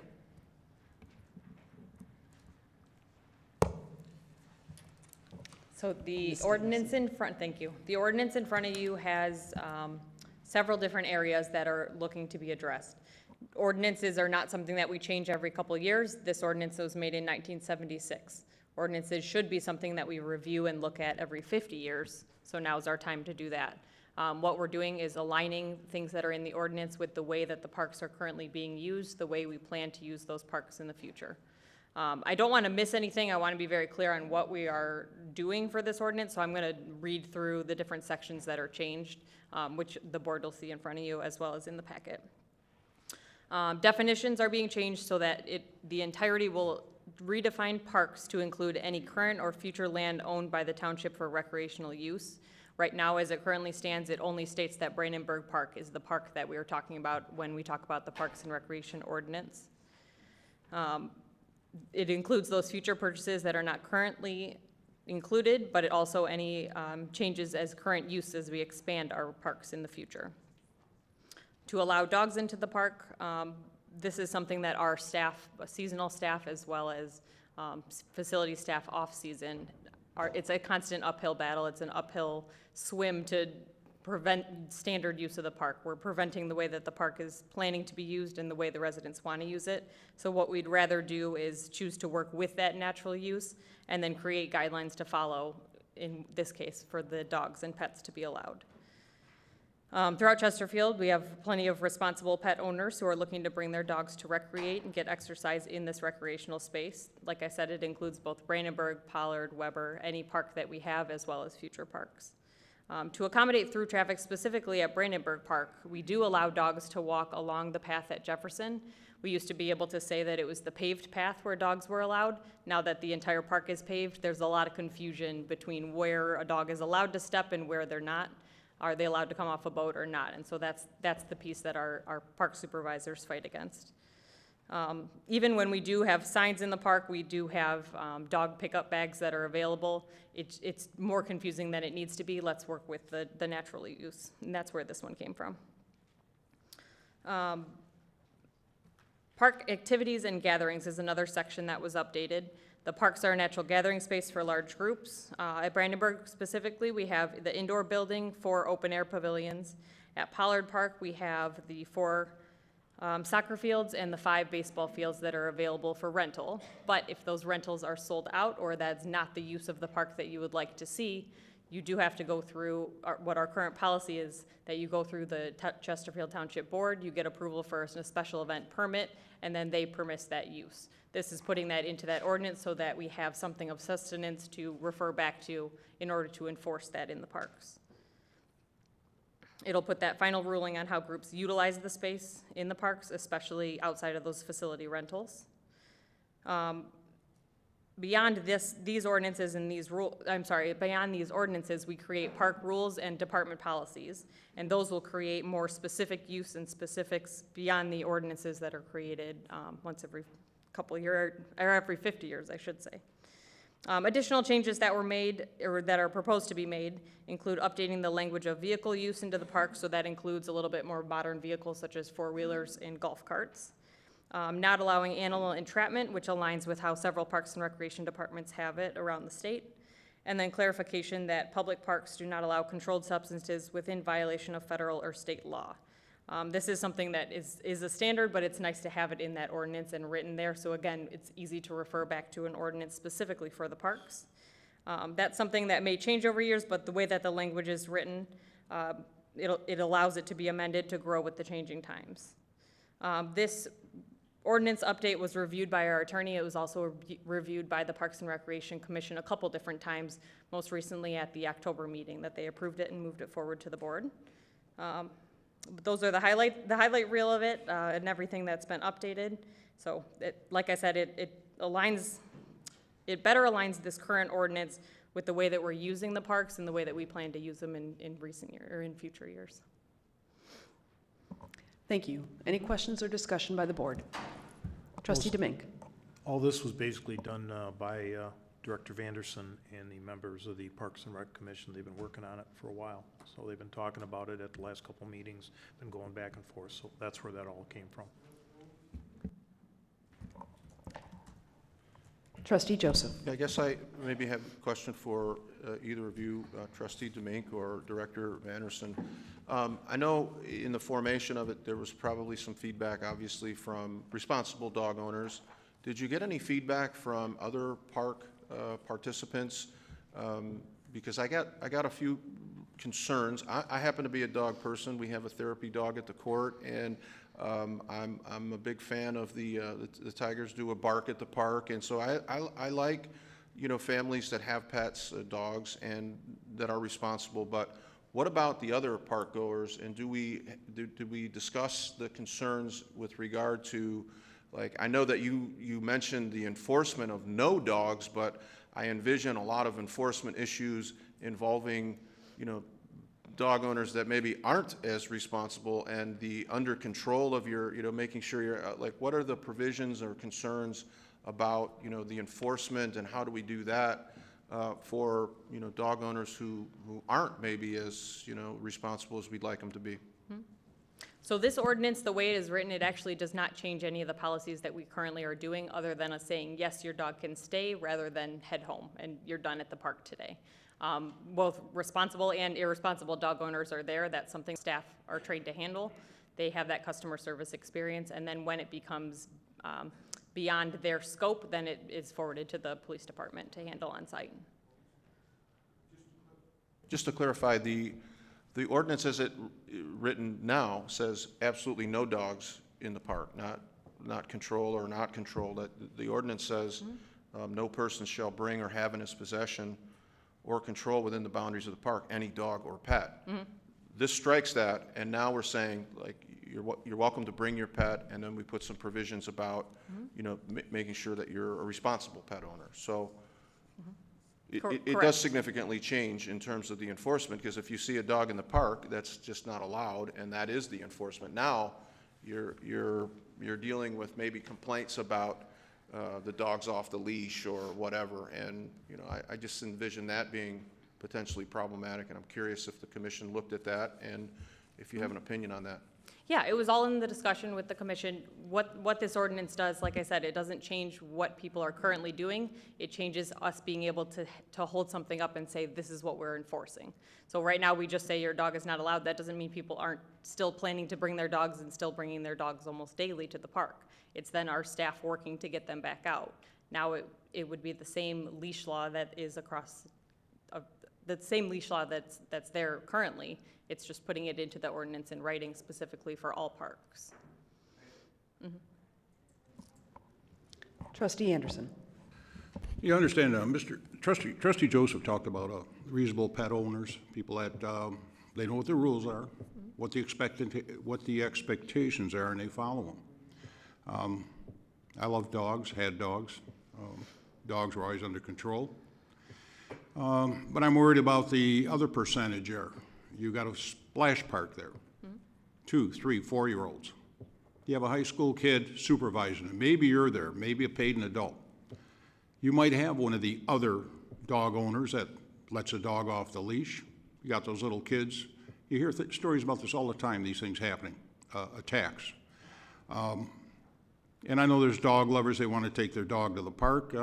Yeah, I think we have to look out for the rest of our residents too. You know, if everybody followed the rules that are all over there, we could do away with police departments. Chief Bassett could retire. We could abolish all our law enforcement, our courts, because we live in utopia. I'm just concerned about the others in that park with other people, and some owners, I just let them off the leash, or I don't care. And the door is being opened with this. That is my concern. That's why I cannot support it. Thank you. Just one additional, sorry. Let's just make sure they're Yeah. round one. Any other comments? Trustee Joseph. Yeah, just to elaborate on Trustee Anderson's, do we have any information from our insurance carrier with regard to potential liability specific to what he's talking about? You know, where are we in terms of dog bites or, you know, risks? And the experts in that area are, you know, the insurance carrier that will, you know, so do we have any feedback in terms of, you know, what, if anything, the inclusion of dogs by way of this policy brings to liability? I don't have a statement in front of me. We do allow dogs currently at this location, at the municipal offices, walking around here. And this is a township-owned parcel just the same. Okay. Just one quick question. Oh, I'm sorry. Trustee Vosper. I just want to follow up on the dog owners that don't comply, and I have a lot of experience walking through the historic village to come over here from my house, and there are people who, most people have their dogs on a leash. They're very friendly, and the dogs are too. There are a few people who are very belligerent, do not put their dog on the leash and say, I don't have, and that, in my opinion, is something that perhaps you could work on through the police department. I've called the police a few times, and with mixed results. Most people will go, I'm so sorry, and you know, we'll never do it again, and they don't. But there is concern about people who, there are a few who don't, and we're going to have that no matter what. They do that here, and we already have that in place, the leash law in place, and they still don't obey it. So, thank you. Thank you. Just my question is, this provision that we're putting in regarding not being able to snare and entrap and all of that, that does not in any way prohibit the township's ability to do that should it be necessary in the case of nuisance animals such as, or threats such as coyotes or any other type of nuisance, rats and such. It does not prohibit us from, of course, taking action in that case, correct? Correct, yeah. There's another piece in that ordinance that says township contracted programming that includes that, such as dogs chasing geese. There's programs that do that. Same with entrapment. That is contracted out, would still be covered. Thank you. Treasurer Elliott. What was the thought process of why they wanted to allow dogs at the park? What was the feeling? Why the change? We, like I said, we have been fighting an uphill battle of the natural instinct for people to bring their dogs and recreate with them in the township parks. They want to bring them to baseball. They want to bring them to the Brandenburg Park to walk in the morning. They want to bring them to walk in the evening. It's something that happens, and people want to include that. In a lot of the studies that we've had from the Parks and Rec Department and the Parks and Rec Commission that we put out when we survey the community on what they're looking for, we get such a huge, overwhelming want for dogs to be included and dogs to be accessible into those parks. So this is something that we can do to take a step in that direction and give that back to the residents. Do you have any examples of where it's changed other parks or other communities where they've changed, where they didn't allow dogs and now they do? I've done my research on communities that have had a Parks and Recreation ordinance where they prohibit dogs or don't. Most allow dogs. Most say that dogs are allowed, but within these boundaries and within these guidelines, which is exactly what I'm proposing that we would do here.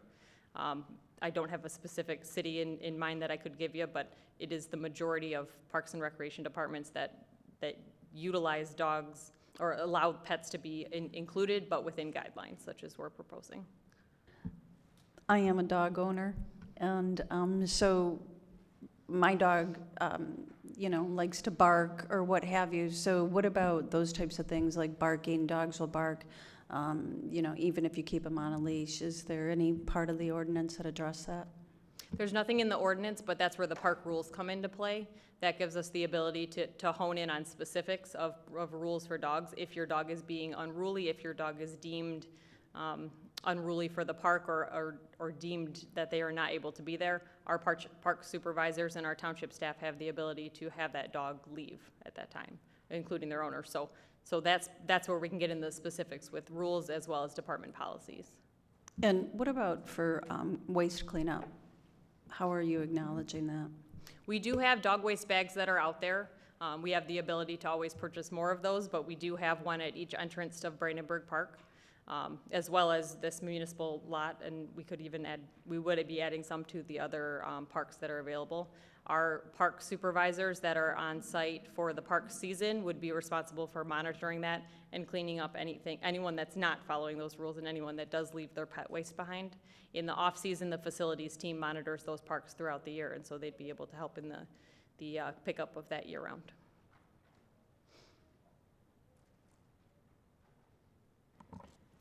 Any other discussion by the board?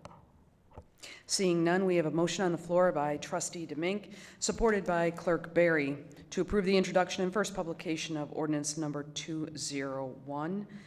Deputy Clerk Nyza, please call the roll. Trustee DeMink? Aye. Clerk Berry? Aye. Treasurer Elliott? Aye. Trustee Anderson? Nope. Trustee Joseph? No? Trustee Vosberg? Aye. Motion passes. Thank you. Item D. Item D, approve a recommendation from the Human Resources Department to adopt and administer MERS defined benefit plans, GELC management and GELC management hired on/after 1/1/2014, provided by the Municipal Employees Retirement System of Michigan. Clerk Berry will make a motion to approve. Do I have support? Support. There's a motion on the floor by Clerk Berry, supported by Trustee Vosberg. Is there any discussion? Clerk Berry, is there somebody from HR to explain this, or are you prepared to kind of give an overview? I do not know if we have anyone from the Human Resources Department. Karen, are you prepared to address this at all? I am not prepared to address this. This would be an item put on by Trevor Kerr. Is Mr. Kerr on vacation with Mr. Kirsten, or do we have anybody that can talk a little bit about this? I can shed some light as far as I know from being our representative at the MERS conference last year. I don't know the specifics that they are asking to change other than what we have in front of us. I believe that the reason that this item was brought up is the change in the management group's representation and their, to address that. I believe that is they're changing the name of their management group, and it's for the HR department to take this action with that new management group. That's my understanding. So I'll give you an A for effort to trying to help out the team, but that's way off because the executive summary doesn't have anything to do with name changes. This has to do with contractual issues, certainly as it relates to benefits and their multipliers. So I would like to make a motion to postpone this agenda item until such time that we have somebody from HR that can break this down for us. 2 weeks. I would ask it to be postponed for 2 weeks. Support. There's a motion on the floor by Trustee Joseph, supported by Treasurer Elliott, to postpone item D until the November 28th board meeting. Is that correct? That would be 2 weeks. Thank you. Okay. Any discussion?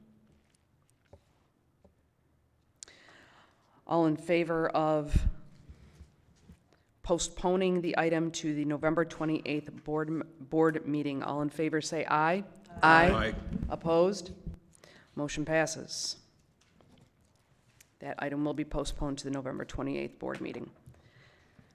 Item E.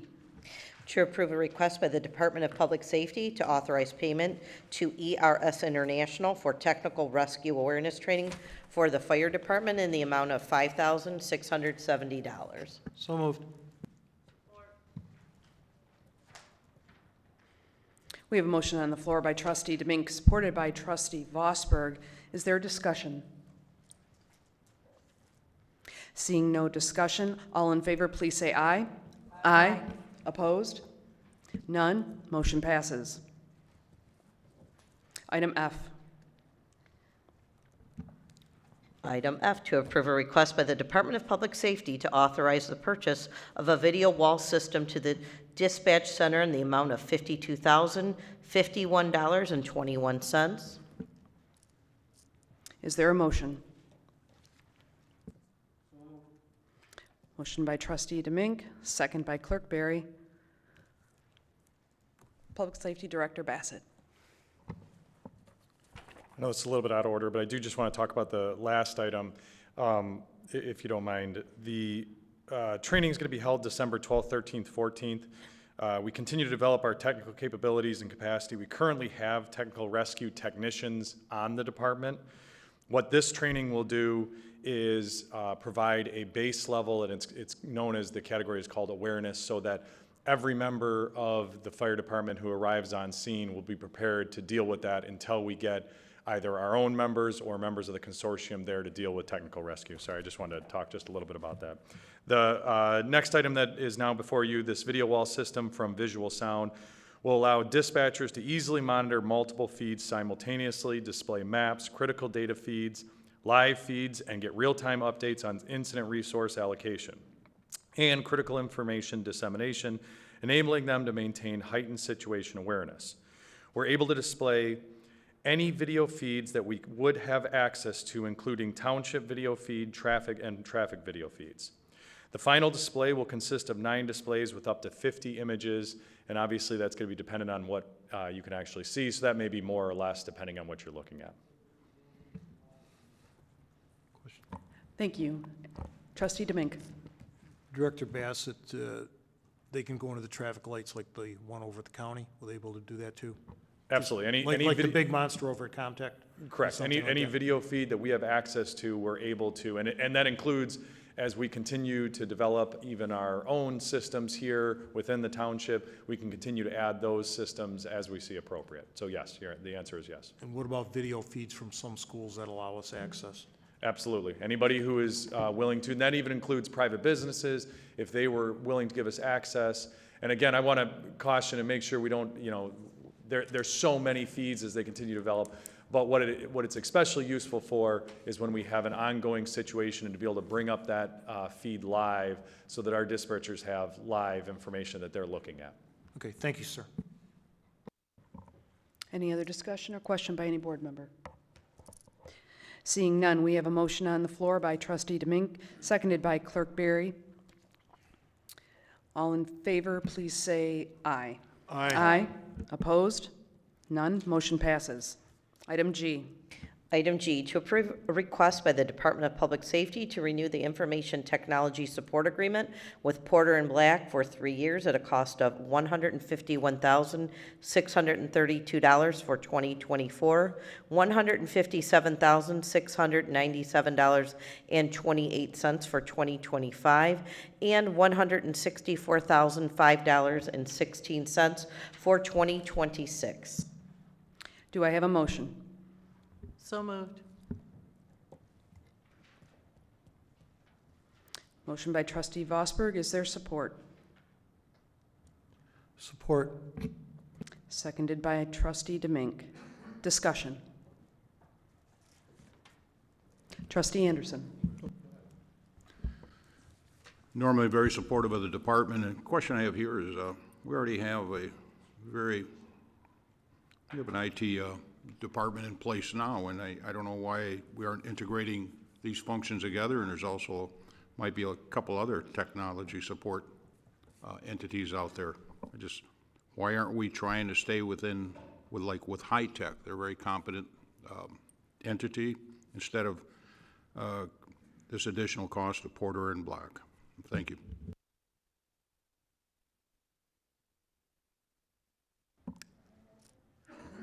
I don't know if the director was going to answer that or if I just want to make sure, I'd be happy to address it if that's okay. Director Bassett, please. Yeah, so I just want to talk, Porter and Black has been our technology company for a number of years. Technology has become a critical part of public safety delivery. The Public Safety Department uses countless IT hardware, software, services every day. That technology has to work 24 hours a day, 100% of the time, and interface seamlessly with multiple different platforms. Porter and Black has developed our system and have integrated multiple services. They have been a critical partner and have been essential in the public safety delivery. That's why I'm requesting that we continue that relationship with Porter and Black. Again, as I stated, they are the ones who helped us actually develop this system. 15 years ago, this wasn't an integrated system. Now it is extremely integrated and critical to our delivery model. Can I just add that High Tech is actually the municipal office vendor, and Porter and Black is the sole vendor for the police station? Trustee Joseph. Thank you. Sole source here. If you have two pockets on the same pair of pants, they're all owned by the residents. And Trustee Anderson's question about the multiple service providers, as you look at some of the bills for the various IT support, you're encroaching on over $500,000 between and that doesn't even include that the township created an IT department where we have a full-time IT individual. I share your affection for Porter and Black. In fact, every time I'm locked out of the new upgrade to the email, I usually have to call Ms. Garby, who gets me in touch with somebody at Porter and Black. So they are clearly very competent, and I would really much rather see Porter and Black expand in terms of their service providers. But I think your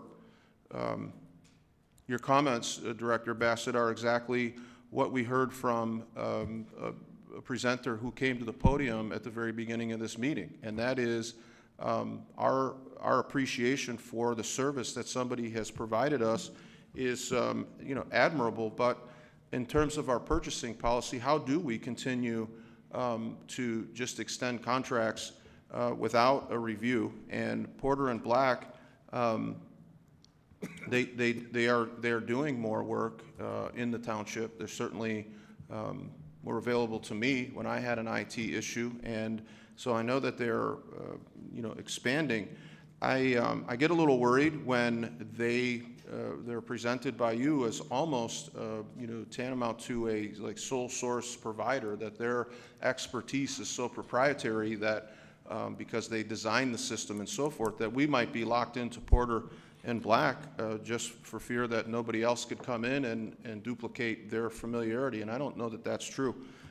So I'm struggling with this because I think that, one, we need to have I believe that we would do better with a sole source IT vendor, and I would really personally be advocating for Porter and Black to take a more active role in the others, but certainly extending a contract repeatedly without a bid, I think is maybe not the best in the interest of the residents. So I don't think I can support this. Thank you. Trustee Demink. Director Bassett, so Porter and Black with their IT, do they interface with Tyler Technologies, Lean, or CAD, I mean, are they working on all those police functions that you and I know about, that interfaces that where other people don't have the access for your computer-aided dispatch, for Lean, which we all know the regulations on Lean, and then for Tyler or New World, whichever you want to call it? Tyler, New World, in both the fire department environment and the public safety environment, also working on our social media, and in saying that, the 24-hour nature of our business. So if I need someone at 4 in the morning, they understand that they will be here. And that has been the experience with them in the time that I have been here, and previous to that, the feedback I have gotten, it has always been. That is a very, very difficult situation to replicate. Yes, I can hire someone who will get here in a couple hours. My system has to work 100% of the time. There is not a, I will see you in a couple hours. These people are here in the building, and if somebody's not physically in the building, then I have a response either remotely or within moments. It is a system that has been up and running seamlessly the entire time I've been here, and it has been an excellent vendor that we have used. Well, like I'm saying, it interfaces with, like, say, New World Tyler. Absolutely. Computer-aided dispatch and Lean and all that other stuff that we use in the law enforcement field. So, I mean, it's all got to mesh, otherwise, if it doesn't mesh, it doesn't work. It doesn't mesh, and when the officers are trying to be dispatched to runs, they don't have the information. They need that information, they need it constantly, all the time, 100% of the time.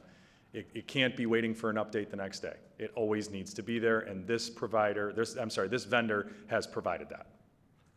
Trustee Joseph, I mean, you and I have been in this law enforcement field like over this. You know, the guys are going to a run, they need to know what's out there before they get there, or, you know, officer safety caution or something like that, you know, which is your Tyler New World, your computer-aided dispatch, so where your cars are, who's going at. So that's just my take on it. No, I think, I understand exactly what you're saying, and I appreciate where Director Bassett is at.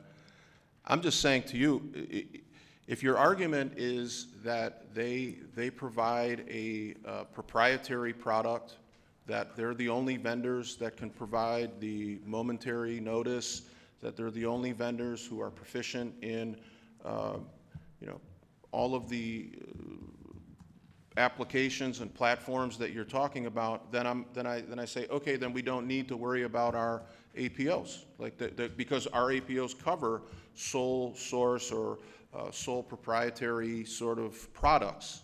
But I don't know if that's the argument you're going with, or if you're just simply saying that they're a vendor who is tried and true, and I think that would come out in a QBS process. I think that would exactly be the basis for why we would want to award a contract to a vendor.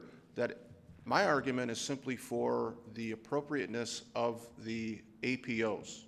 And if we're going to have APOs concerning purchasing and contracts, there's no provision in the APO that says if we like the vendor, and I do. Personally, I've dealt with the guys at Porter and Black. They are extremely competent, and there are no complaints. The question becomes, then why don't we update our APO to say exemplary services preclude you from the bidding process at the at the end of the contract? We don't have that. And so, you know, again, this is an exercise really in why are we promoting and approving all of these rules when we don't follow them? And that's I'd like to know from the purchasing policy what the argument is for why we give a contract to a vendor simply because we like them and they're qualified and competent. That is not in the APO. So I'm curious to know what do you want to do with the APO then? Trustee DeMink.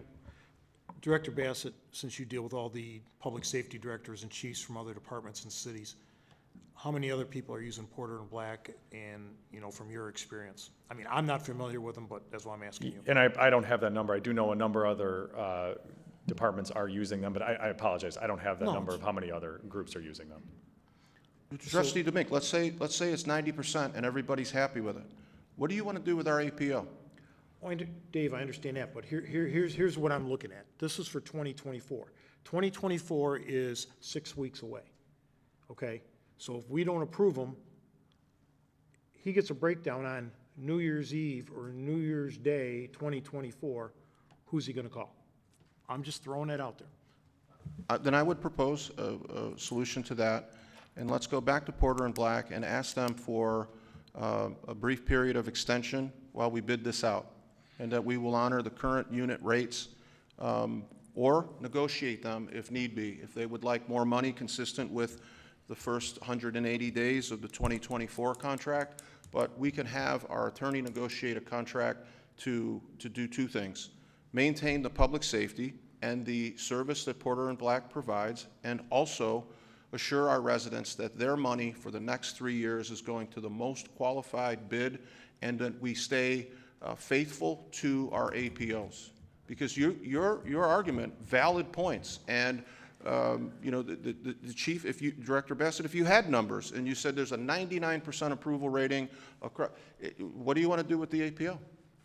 And then to say, which again, Trustee Demink, is a tough one, because you're going to have to talk to your pal, because lack of planning shouldn't necessitate an emergency that costs the residents money. So if you knew the contract was expiring and you have an APO, then you should have brought it to the board sooner.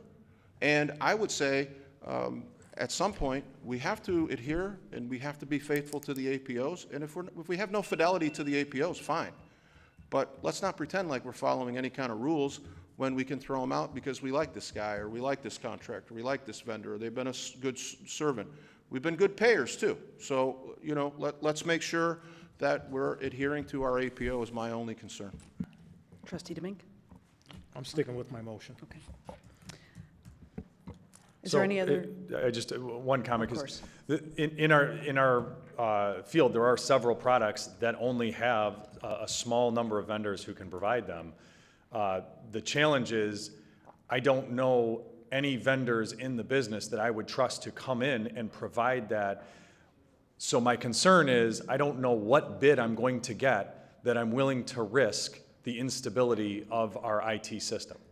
So if I do put this out to bid, and what number is it that we want to risk the, so is it, if it's 90% of the time we're good, 95%, what is that? And that is my concern. And so it's sort of like, we do not put out a bid for Tyler Technologies, we renew that contract. The reason is because in the business that we have right now, there are two vendors. There are basically Clemis and Tyler Technologies.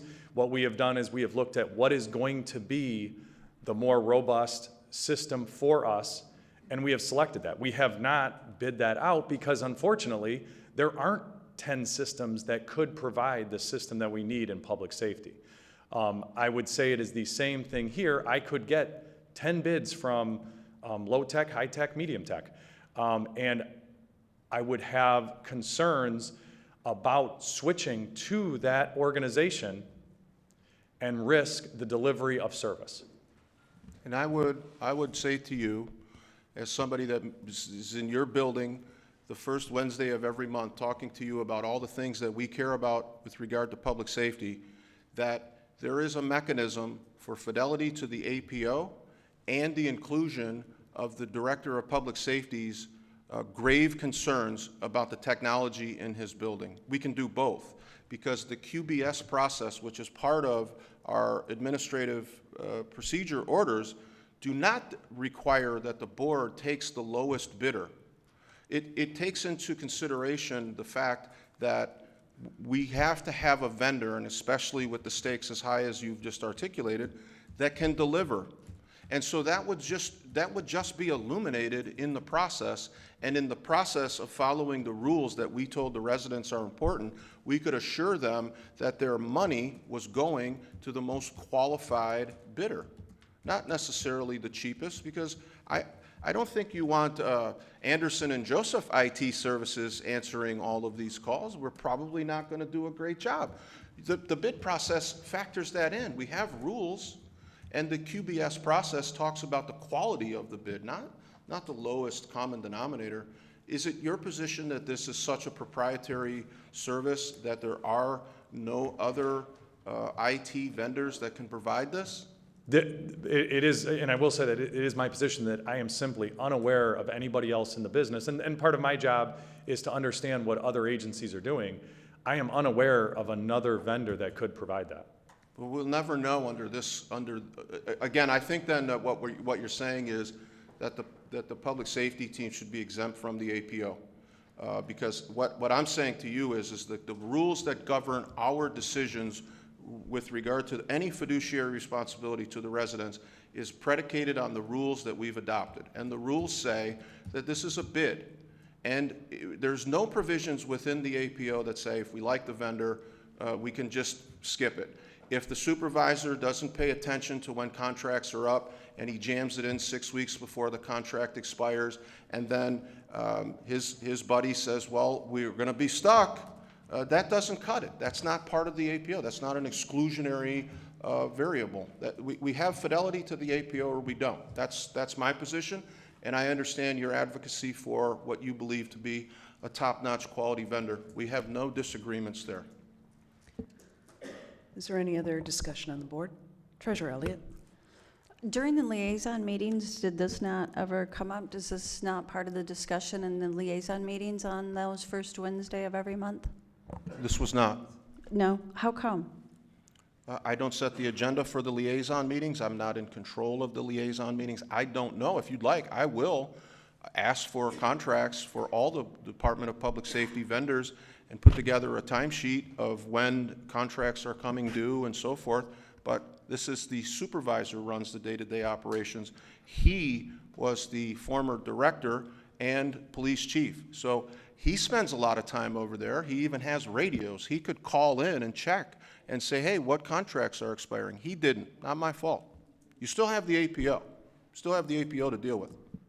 Yeah, I can understand Director Bassett's frustration, because probably just the thought of taking a major vendor like that and asking, basically now you're going to have him training, and if we were to take a different person, then he would have to train them.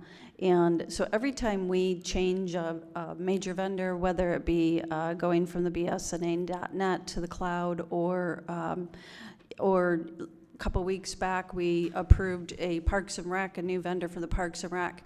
Parks and Rec now, the Treasurer's Office, I'm trying to think, there's Parks and Rec, Treasury, Finance, Facilities and Operations, and IT will now have to meet. We're planning every month for the next 8 months in order to administer those types of changes. So we have to be very considerate of the changes like this, and understanding the frustration and concern from our public safety director. Thank you. Treasurer Elliott, I can just tell you I'm offended that you would suggest that Director Bassett isn't on top of things at the PD. I really don't like that at all. I didn't suggest that. Because I'm saying I didn't suggest that, Dave. The contracts require adherence to rules. We have an APO. We have purchase policies. We have contracts that are 3-5 years out. And then we hear repeatedly that the APOs provide us the fidelity to an APO, ensures us a business-like meeting, and all kinds of other wonderful things. The reality is we really don't follow the APOs. If there are 4 votes to just move forward, we move forward. We've seen it happen several times here tonight. I'm surprised that somebody didn't suggest to Ms. Vanderson that we issue an APO to the unruly pet owners and the dogs, and that way we could accomplish it. Our APOs are meaningless. So if you would like to accompany a motion to suspend the APO, that would be an appropriate discussion. But to pretend like we don't have rules is really kind of obscene, and to say that the director can't possibly be tasked with keeping up with all these things is really an offense. Is there any other discussion on the board?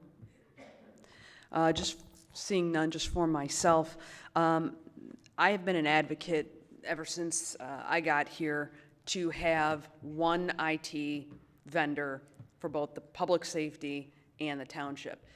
We are the only community that I'm aware of that has separate IT vendors for both the town, one for the township services and one for our public safety department. I thought that would be remedied when we brought on our own IT department. However, that didn't end up becoming any more than just one person who, you know, has some limitations. So what I would really like to see, I'm glad that this contract is up. It's worth about $500,000 over the 3 years, about $460,000, something like that. I do agree with Trustee Joseph on adherence to the APO. If we're not going to follow the purchasing policy, then let's just get rid of it or put an exclusion in for certain things, which we do, for example, for election materials, and for good reason. It makes sense.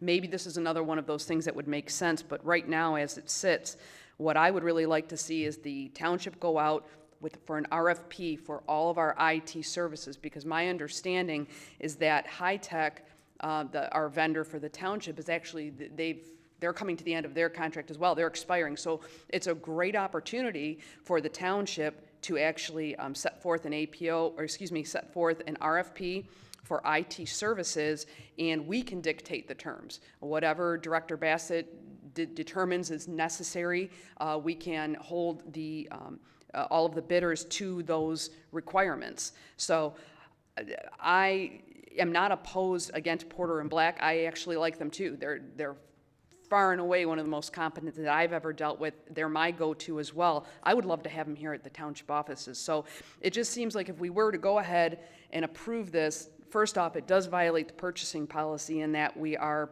circumventing it, but also it doesn't allow us the opportunity to then bid out all the IT services, which we're going to have to do for the township anyway in the course of the next 6 to 8 weeks. I do like the idea of asking for a period of extension with Porter and Black, and to allow that to happen, but I'm not sure that that is even necessary, because I believe that we should be able to get an RFP out. We did have an IT RFP years ago. We could pull that up, or perhaps pull some from another community and modify that to suit our needs, and I believe we would be able to get that out in a very timely fashion, have those bids come back to us for a vote at one of our December meetings. So as far as our position in the clerk's office, prior to having the purchasing department, we did all of those bids, and I'm sure that we would be more than happy to accommodate and to assist in any way we can that RFP to the supervisor's office or the QBS team or whatever. But I just think for me, I can't support approving this tonight for those reasons. I think it would be a missed opportunity, and I also think it is circumventing our currently existing and approved purchasing policy. And this is exactly why we have that provision in the purchasing policy for going out for bids for these huge contracts. We're talking almost $500,000 here. So I do agree that we need to at least follow that, and it may be at the end of the day, Porter and Black or this vendor is in fact the one that we go with, but I don't see an emergency reason or any reason that would validate violating the purchasing policy on this one. So that's just my opinion. I want to explain what why I won't be supporting this item. Is there any other discussion? Yes, Trustee Vosper. Thank you, Madam Chair. I'm wondering, in the purchasing policy, it describes process, how to, if you do go out for bids, things like that. I'm wondering what is being referred to in the policy or looked at in the policy that one would think that we're not adhering to the policy? I can, for myself, that the amount of the value of the contract exceeds the $25,000 for the service procurement, so that would require a sealed bid. It exceeds the $25,000 threshold.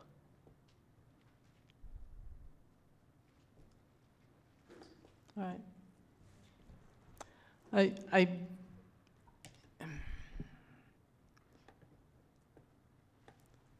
Is there an extension clause in the Porter and Black contract that's existing? I'll be blunt, I don't know. I have to review that. I did not anticipate that. Because one of the, I guess I'm in favor of renewing this contract for the reasons stated by the people that have to work with this, with this system. Because I know one of the things that is, I believe somewhere in the policy, it is if there's a compelling reason not to go out for bids, that we can adhere to that as well. Thank you. Which part of the purchase policy are you reciting? Trustee I'm sorry. Joseph, I'm sorry, excuse Madam me. Chair. Trustee Wh- Joseph. I have the purchase policy in front of me. Which part of the purchase policy that says we can violate it? Nothing says we can violate it. No words are in there that says we can violate, so Okay. stop talking like that. Don't raise your voice. Let's have a business-like meeting, please. Clerk Excuse me. Berry, please admonish Thank you. Trustee I- Vosberg. I just would like to keep order. Trustee Joseph. Trustee Vosberg, do you have a statement? No, I'm not. Okay. Trustee Joseph, do you have any other statements, Yes, please? I will just say, in spite of the fact that she's going to take her ball and run home, there is nothing in the policy to warrant what she said. Are there any other comments or discussions by the board? Seeing none, we have a motion on the floor by Trustee Vosberg, supported by Trustee Demink, to approve the request by the Department of Public Safety to renew the Information Technology Support Agreement with Porter and Black for 3 years at the costs stated. Deputy Clerk Niza, please call the roll. Trustee Vosberg? Aye. Trustee Demink? Aye. Clerk Berry? No. Treasurer Elliott? Aye. Trustee Anderson? Nope. And Trustee Joseph? No. Motion fails. Item Madam Chair? H. Yes, ma'am. I just wanted, I found it in here. Excuse me. There is Trustee no Joseph. policy, there's nothing in our policy that said we can just ignore the policy and disobey whatever rule that someone thinks we need. But it states in section 1.4, a township official or department head may. Point of information, the vote has been taken. I know, I The just want to agenda talk. item- Follow Excuse me. Follow APO regarding Trustee board Joseph. rules. You can't babble after the vote is Trustee taken. Joseph, Trustee Vosberg has the floor. Trustee Vosberg. A township official or department head may request permission from the township board to waive the bidding requirements when there is a compelling reason. And so I just want the public to know there is a clause in here. Thank you. Treasurer. Trustee Madam Chair, Joseph. The APO is 9 pages long, and there are about 15 sites that require us to follow the APO. I don't know how long we're going to continue to deliberate after the vote, but that also violates the APO regarding board rules. Thank you, Trustee Joseph. My apologies. Item H. Deputy Clerk Niza. Item H, to approve a request by the Department of Public Safety to renew their service plan agreement for the Galaxy 3500 UPS system with Power Techniques for 3 years in the amount of $15,990 for calendar year 2024 to calendar year 2026, paid annually. Do I have a motion? Is there a motion to approve? So moved. Support. Motion by Trustee Vosberg, seconded by Trustee Demink. Director Bassett. The Galaxy 3500 UPS system service plan includes a 24-hour emergency response service and will be billed at a cost of $5,330 per year for a 3-year contract. The UPS system provides constant power for dispatch, our radios, and our servers. The system ensures power prior to the generator starting. The system also ensures that servers will not have to force a reboot when there is power fluctuations. Power Techniques provides service and maintenance of that system. Thank you. Any discussion on the board? Any questions? Seeing none, we have a motion on the floor by Trustee Vosberg that's supported by Trustee Demink To approve the request by the Department of Public Safety to renew their service plan agreement for the Galaxy 3500 UPS system with Power Techniques for 3 years in the amount of $15,990 from calendar year 2024 to calendar year 2026, paid annually. All in favor, please say aye. Aye. Opposed? None. Motion passes. Our last item is item I. Deputy Clerk Nysa. To consider approval of a 5-year extension of the single waste hauler agreement entered into on December 17th, 2018 between Chesterfield Township and GFL Environmental USA, Inc. The proposed extension is for a period commencing January 1st, 2024 and terminating on December 31st, 2028. Is there a motion?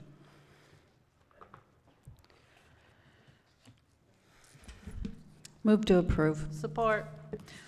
Motion by Treasurer Elliott, supported by Trustee Vosberg. Discussion. Is there any discussion on the board? Treasurer Elliott, would you like to say anything on this item?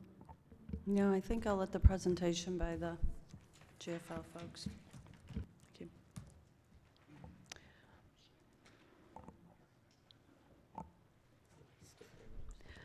Please state your name for us. Thank you. Don Beretta with GFL Environmental. Good evening to Madam Clerk and elected officials. With me tonight is Rick Vannon, our Regional Vice President. We're glad to answer any questions that you might have.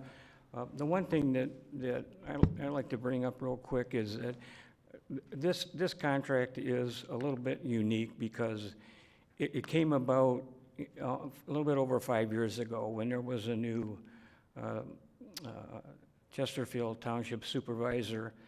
So to keep everything transparent, you know, at that time the township thought that putting an RFP out, requesting information to be submitted by anybody that was interested in it, that it was transparent for everybody. And the contract ended up being a 10-year agreement, which there were five people that were interested in the bid back in mid-2018. And out of the 5 people that were there to ask questions and to make sure everything we understood everything, there were only 2 bidders, and we were fortunate enough at that time to be awarded the contract. So the township at that time had a different administrator, and GFL was relatively new in the marketplace, which brings us here at this time. We had met with township officials when it was time to talk about years 6 through 10, and during those discussions, we took what we heard back from them, understanding what their concerns and considerations were, and that prompted us to reevaluate our pricing at that time going into year 6, and to also add some benefits to the residents of Chesterfield Township. One of the most important ones was the hazardous waste event. That's something that some of the surrounding communities have, and we realized that Chesterfield Township, being the community it was in our partnership with them, that there was one that they needed too. So we're here to answer any questions, and Rick can chime in anytime he wants, and whatever questions you have, we'll be glad to answer. I have a non-related question, but do you have a suite? Trustee Elliott, or excuse me, Treasurer Elliott, I want to make sure she's recognized. Do you have a suite, Red Wings suite? We do not. Thank you. Any other questions or discussion by a board member? Yes. Trustee Joseph. Thank you, Madam Chair. Outside of my interest in how many sporting events that you participate in, I would like to ask you a couple of questions about the negotiation of the contract. Sir, you indicated that you referred to your negotiations with the township as them. Can you tell me who you negotiated with?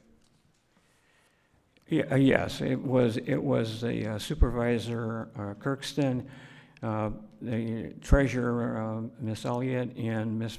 Van Vosberg, and then there was Mr. Van and myself and a couple other GFL employees, and Karen had sit in on those also, yes. So my difficulty is none of the negotiations strategies were brought back to the board for any kind of discussion.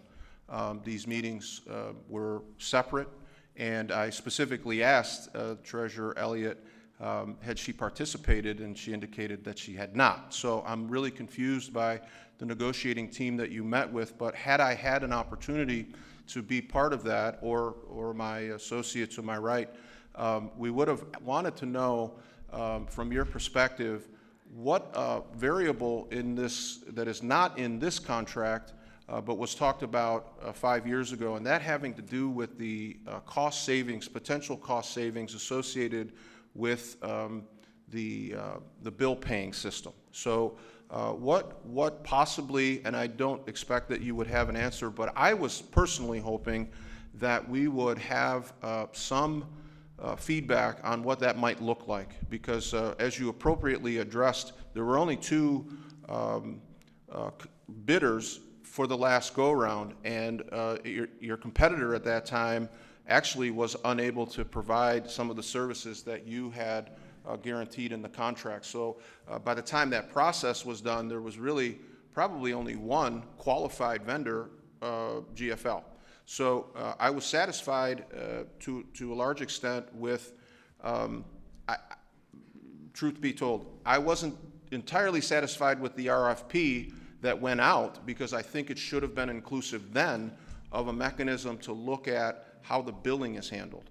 And so I was hopeful that the expiration of this contract would put us in a position to maybe negotiate that and see not only from you, but any other vendor who might be able to deliver a quality service at a reduced rate, provided billing was changed. That didn't happen. And the quarterback of the negotiation team, unfortunately, went missing on you. You're here at the Super Bowl, and his administrative assistant calls your team the day before, says, oops, can't make it. So we're in a bit of a pickle here. As you've watched the board deliberate, we are at loggerheads on a number of things. And I'm wondering if you might be interested in coming back, say in some time that it takes you to give us some indication of what potential savings could be, provided we did something different with the billing, specifically the township. And the second question I have is the contractually agreed upon rates that you indicated in the, that you will lock in for years 24 through 28. So for the remainder of the 5-year contract, there's assurances at a particular rate. How in a bidding process, so like if we have your extension, contract extension offer with your rates and services locked in, why would the township board or the township residents expect anything but that quote to be lower, if anything, in a bid process? What would be the risk to the board to send out an RFP, maybe even an RFP exactly with the services that you're providing, and just do an apples to apples comparison? How would that impact your rate and your decision to move it anywhere up?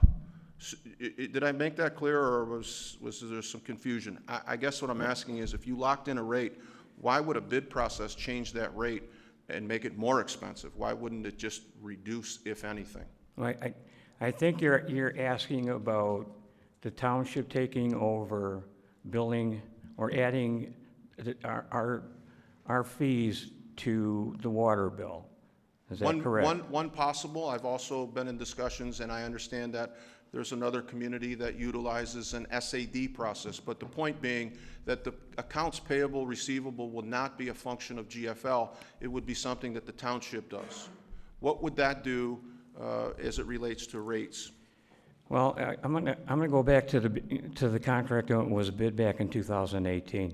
Okay. There wasn't anything in the RFP, and I'm assuming at that time, everybody on the board knew what the RFP was. Well, and what, we did not. What they asked for. I'm sorry, I don't mean to interrupt you, but the formulation of the RFP was done by the QBS team. So the QBS team negotiated the RFP, not the entirety of the board, and then the request for bid or proposal was sent out, and the board was able to consider the return, not the RFP. Just procedurally, that's how that went. Okay, well, I'm going to let Rick answer the question about the billing issue. So that's something that we could take a look at, but it would probably be at, not tonight. I understand. Thank you, sir.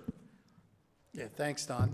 Yeah, I think, like the extension process and the discussions, we always are here. We want to be great stewards of the community and good partners with you, right? So we're always open to any suggestions or addendums, and if that's something that came to us and you asked us to take a look at it, we're happy to take a look at that.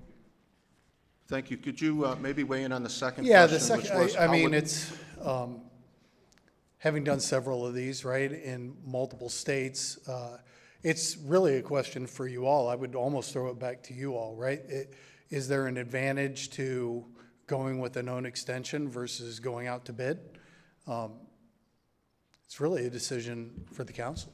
No, I agree with you, and I would just answer that by saying that the reasons for going out to bid is I could only see the residents' position enhanced by bringing your competitors in. I mean, just being blunt, your rates are sort of public knowledge now in that they've been published as part of this agenda packet. So I would expect anybody that was remotely qualified would come in under that, and then that would potentially bring capitalism into play, and perhaps you would, maybe as one of the other presenters said, sharpen your pencil and find a way to come in even lower than what you've offered in the extension, and that is my interest as the sort of fiduciary agent for the residents. I think capitalism resolves a lot of our problems, and that is inherently where the bid comes into play. But I realize in this world, once you count to 4, it's there's a rule, and by my tabulation, the supervisor, even though he went missing on you, you're going to put him on a milk carton. When he comes back, he'll be your 4th vote, and that's the part that sticks with me a little bit, because it just seems like the bid process could have elicited. But if we can't get that, I would like for some consideration, if possible, for a review of how the billing impacts the rate for the resident. And just for the record, very satisfied with GFL. And in the instances where there are complaints, Ms. Garby has been a great resource for me personally in trying to be an intermediary for a resident. Contacting your route supervisors and getting prompt resolution to complaints is much appreciated, and I've been very satisfied with the rates. Trustee Demink, we go back a ways, and I remember the days when we were all paying different vendors, and there were garbage trucks up and down the street, multiple trucks every day of the week. So certainly the inclusion of a single waste hauler has been a benefit. And as a great provider, I would be advocating for your continued service, but I think a bid process, or at minimum an inclusion of the billing, must be part of this from my vantage point. Yep. So again, we're happy to take a look at billing any way you all would like, right? As part of an addendum to the extension, it just didn't come up in those discussions as a request, right? So, and to the second point, potentially on the bid, right? It's a little bit subjective, and I completely understand your point of view. Thank you very much. I don't know how to answer it any differently than that, right? I appreciate you. Thank you. I would like to, if I could, take a minute, and just talk about what we've done, as a public company. And just to clarify on Sterling Heights, they didn't save $23 million. Their price went way up. Totally different service. So just to be clear on the facts on that. Secondly, we're the 4th largest public company in the United States at this point. We've grown. It's an amazing story, right? And we do that through great service. And we have a team here who was up very early this morning, part of which is servicing this community, right? They care. And they care about having a great relationship with Chesterfield, just like we all do. And I'm sure there's other providers out there. There's not other public companies in the room, right? Or others that have been interested in this. We're the only public company any company in the Detroit metro area with fully vertical infrastructure, landfills, composting capabilities, and recycling centers that we own. We invested $28 million in the Pontiac area. All of your recycling goes there. It's got a 95% return rate. No matter what direction you decide to go, I know I would want to ask the question of where is my stuff going? And do I have a guaranteed outlet no matter what? We are the only company that owns the ability to handle those post-collection, manage where your stuff goes. And that's important. It's important to us, which is why we've invested in it. And again, we love working with Chesterfield, been here almost 17 years. Again, didn't start as GFL, but it's become GFL. And we would love the opportunity to work with you. The extension conversations were great because, as you've heard tonight, service is a non-issue. In fact, I looked at some numbers today. In the last 9 months, I think we've averaged 51 missed pickup call-ins a month and over 200,000 service pickups. It's like 99.9975% success rate. It's almost as good as what the chief was talking about, needing 100%, but we're talking about trash, right? But that's how good we are, how much we care. And so we would love the opportunity to get an extension tonight and hope for that vote. Thank you, sir. Treasurer Elliott. Thank you. So a couple things that I would like you to explain, and sorry that I asked about, I was being asked 6 times tonight to recuse myself, and now we're talking about billing changes. And my department is the one department that is affected most by any billing changes. And so you mentioned something earlier, no, I believe it was your attorney, mentioned something earlier about if we were to do those billing changes, it would be 15%, right? No, what was that? No, the 15% is actually the reduction in price. If we were to change the bill. Currently on the table with the extension. We're not prepared, right? And Okay. I don't Fair think enough. it would be prudent for us to Right. negotiate in an open forum. We need to go back and look. I'm not saying we couldn't provide a further reduction in price. I'm not saying we can, but we're open to that discussion. We do it with a lot of communities and do it very well. So the former supervisor had put up an entire slideshow presentation from the 2018 contracts, and I'm not sure what page it was, but it is on the website, and it shows under billing options and obstacles, and he puts a red X under billing option A, and there was no bids under that, which was contractor bills customer direct without delinquency on the taxes. So nobody wants to do that at that time.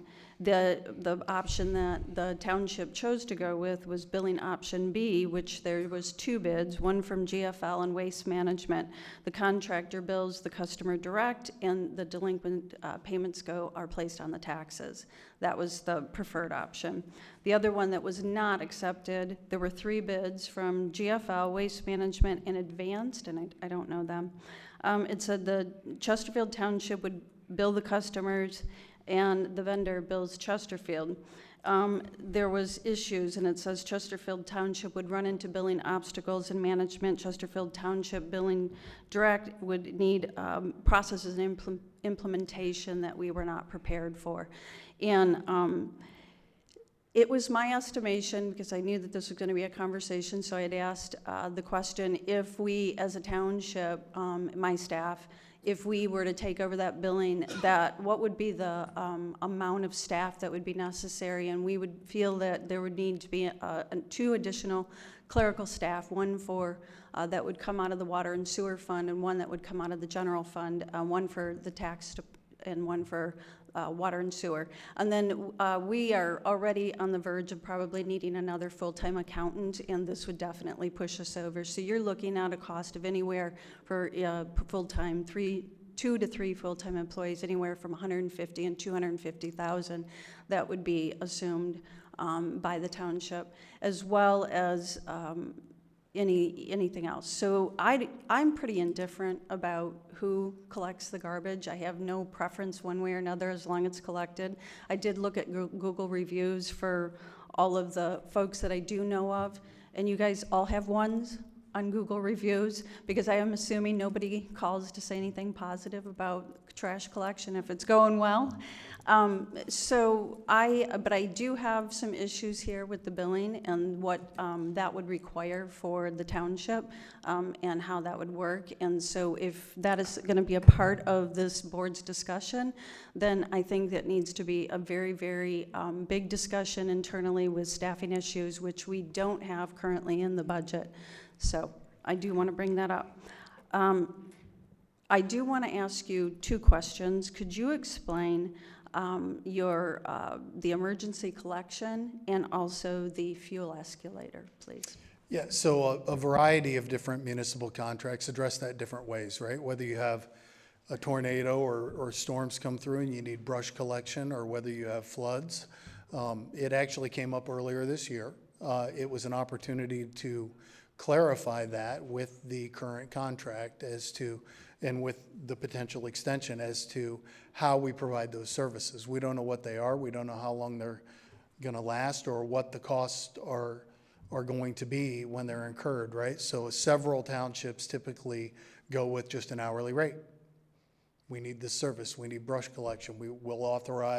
They might authorize 20 hours, 100 hours. They might tell us, clean it up till it's done and send us the bill, right? But typically that's done via an hourly rate, which was not in the current contract. And that's why it became a topic of discussion, and actually we believe is an improvement to the existing contract through the extension, is to actually set that up as an hourly rate. We're not looking to, it would really be at your discretion as to how you would authorize those emergency services whenever needed. But that's just how we've done it in a variety of other contracts. The fuel escalator. Yep. So the fuel escalator is there as much to protect us. Again, we're not looking to make a lot of money on that. I believe this agreement, through the discussions, we set the bottom limit at 3 and the top limit at 5.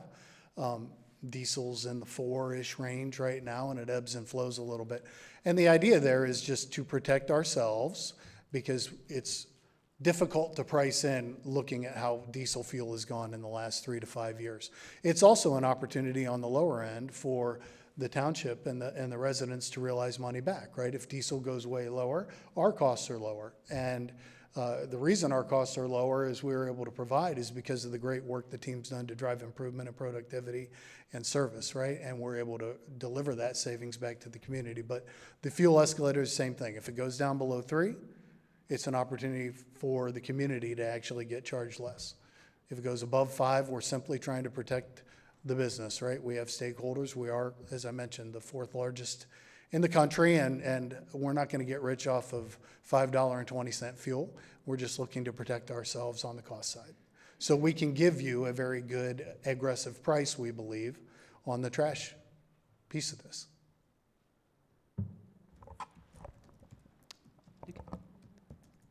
Trustee Vosper? Thank you, Madam Chair. I want to just give a little information on how we got to where we are by putting this on the agenda tonight. The contract, as was stated earlier, the contract was for 5 years with a 5-year extension. So it was within the confines of the contract to look, do we want to extend that or not? And we looked at that. I served on the committee that 5 years ago that worked on this and asked to continue on it again this time because I found it an interesting process in terms of it's a service we all need. And I think the service is improving from way back. I've lived here since 1975 when there were 4 or 5, some years 3, 4, 5 different vendors. So you had a lot of trucks going down the streets on trash pickup day. The part of looking at that was we looked at what the contract stated for the original increases, and it was like, well, we're not going to renew this thing. We're going to go, we need to see what other businesses would be charging because it seemed very high. On the other hand, it also appeared understandable because the cost of everything is going up. So in talking to them, they looked at, well, we'll look back at the numbers again, let's redo the numbers. We were also able to take advantage of other communities that had been in the process of renewing their contracts, and we were able to talk to them, the ones that were similar in size to ours, and we wanted to be able to see what they could do for us with that, and that's when they looked and realized they could lower the price, and I think, well, in the agenda it shows the prices, and there's a handout on the table back there if anyone wants to see that. And it was all done in the, again, within the confines of the contract. So there's nothing not being transparent. It's part of the process. If the contract ended after 5 years, of course we would have to go out for bid, and we'd want to go out for bid, but we didn't have. In my opinion, what I'm looking at is I wanted to look at what's best for our residents. In one of the things we've learned when there is a change, it takes a while.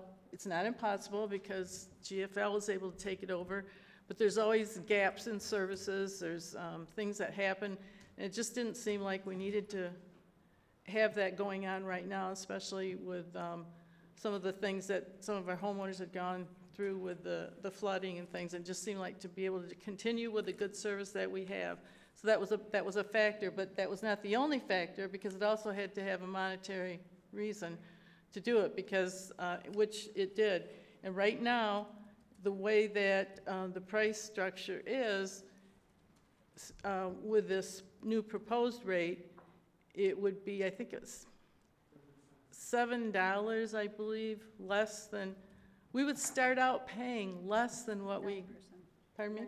Yeah, the 9%. We would start out paying less than what we're paying now. So on January 1, when we get our first bill in January, or whatever month you get billed, it's already less. So to me, that's providing a good service to our residents, to have something that's less. And also there was the service of toxic waste pickup. That's a question we get called a lot. I have some waste that I can't throw in my ordinary trash. How can I get rid of it? We refer them to the county, but that's an only one-time thing, so that they're willing to do that. And there were just continued services like that. And there's recycling. Some people don't care about recycling. They put it all in one thing, but the ones who do are very passionate about it, and they have a wonderful recycling program that they have and allow for us to have. They give us the containers for that. Another one was another advantage for our the residents. If on the renewal, if this contract is renewed, all people who are currently leasing a solid waste garbage can will no longer have to pay for it. They get to keep it, and the lease will be written off. They do not have to continue paying it. So those were all reasons that, to me, made sense to continue with the contract, to renew the contract for the reasons I've stated. And there was other considerations as well, not as large or as obvious as the ones I've just stated. So I believe it's a transparent process, and it's in compliance with our purchasing policy. Thank you. Any other? Trustee Anderson. Thank you. Trustee Vosberg, I'm glad you mentioned that about the carts, because that was a regular industry that was funded by this township, the cart caper, a few years ago, getting those carts, putting them together, getting them out to our residents. I want to go back to get away from that. GFL, no reflection on your product. I want you to understand that. I'm not being judgmental. Mr. Booth, at the beginning of the meeting, when you addressed us here, I found out more about the process that occurred between our township and your company than I'd heard before. I didn't have anything feedback from our QBS team as far as what was going on, the process. Initially, when the township went with you as a vendor, there were issues. There was a shakedown period. We got calls about different things, and I believe your company did a good job of resolving them. I don't know, the first time I knew that, we got an email a couple weeks, within the last couple of weeks, here's the contract.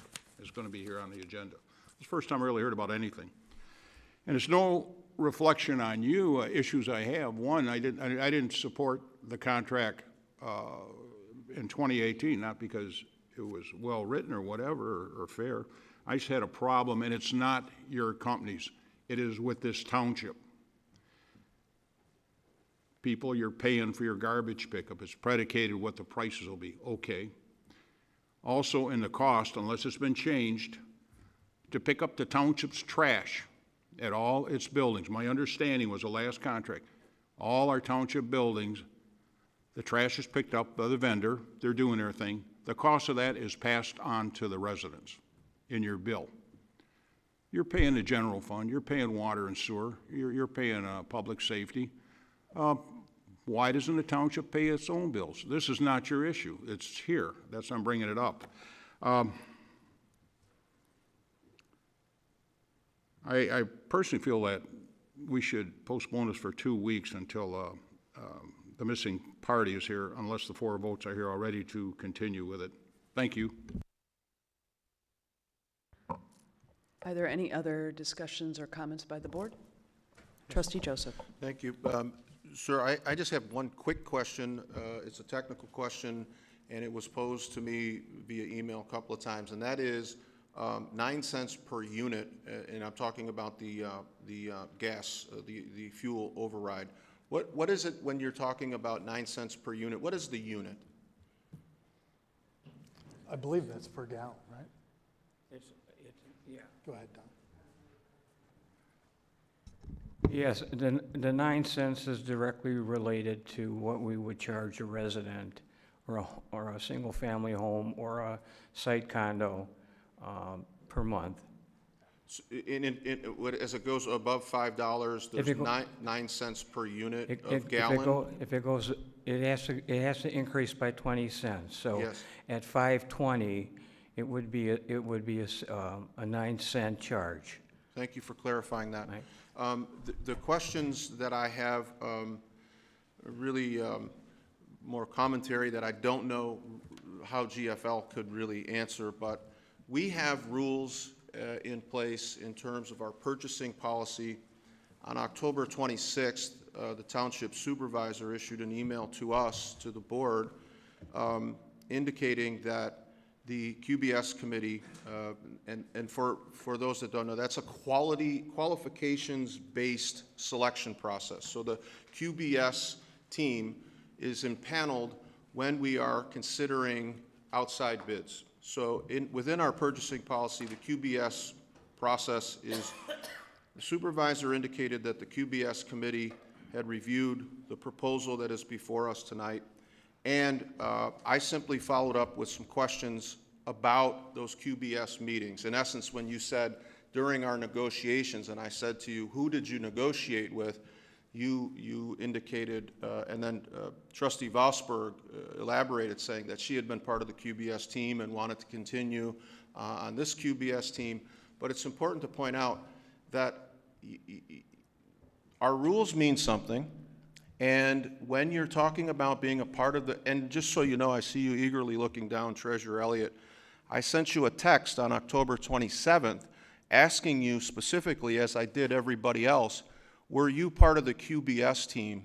And your answer was really disingenuous. You said, I'm not sure who or what makes up the QBS team. No, you said GFL question mark. Excuse me. So the process for me is what is really at question here. And for me, being a part of this board, and although it had nothing to do with anybody who was present now as a GFL representative, we had our elected officials dealing in a very, unscrupulous way.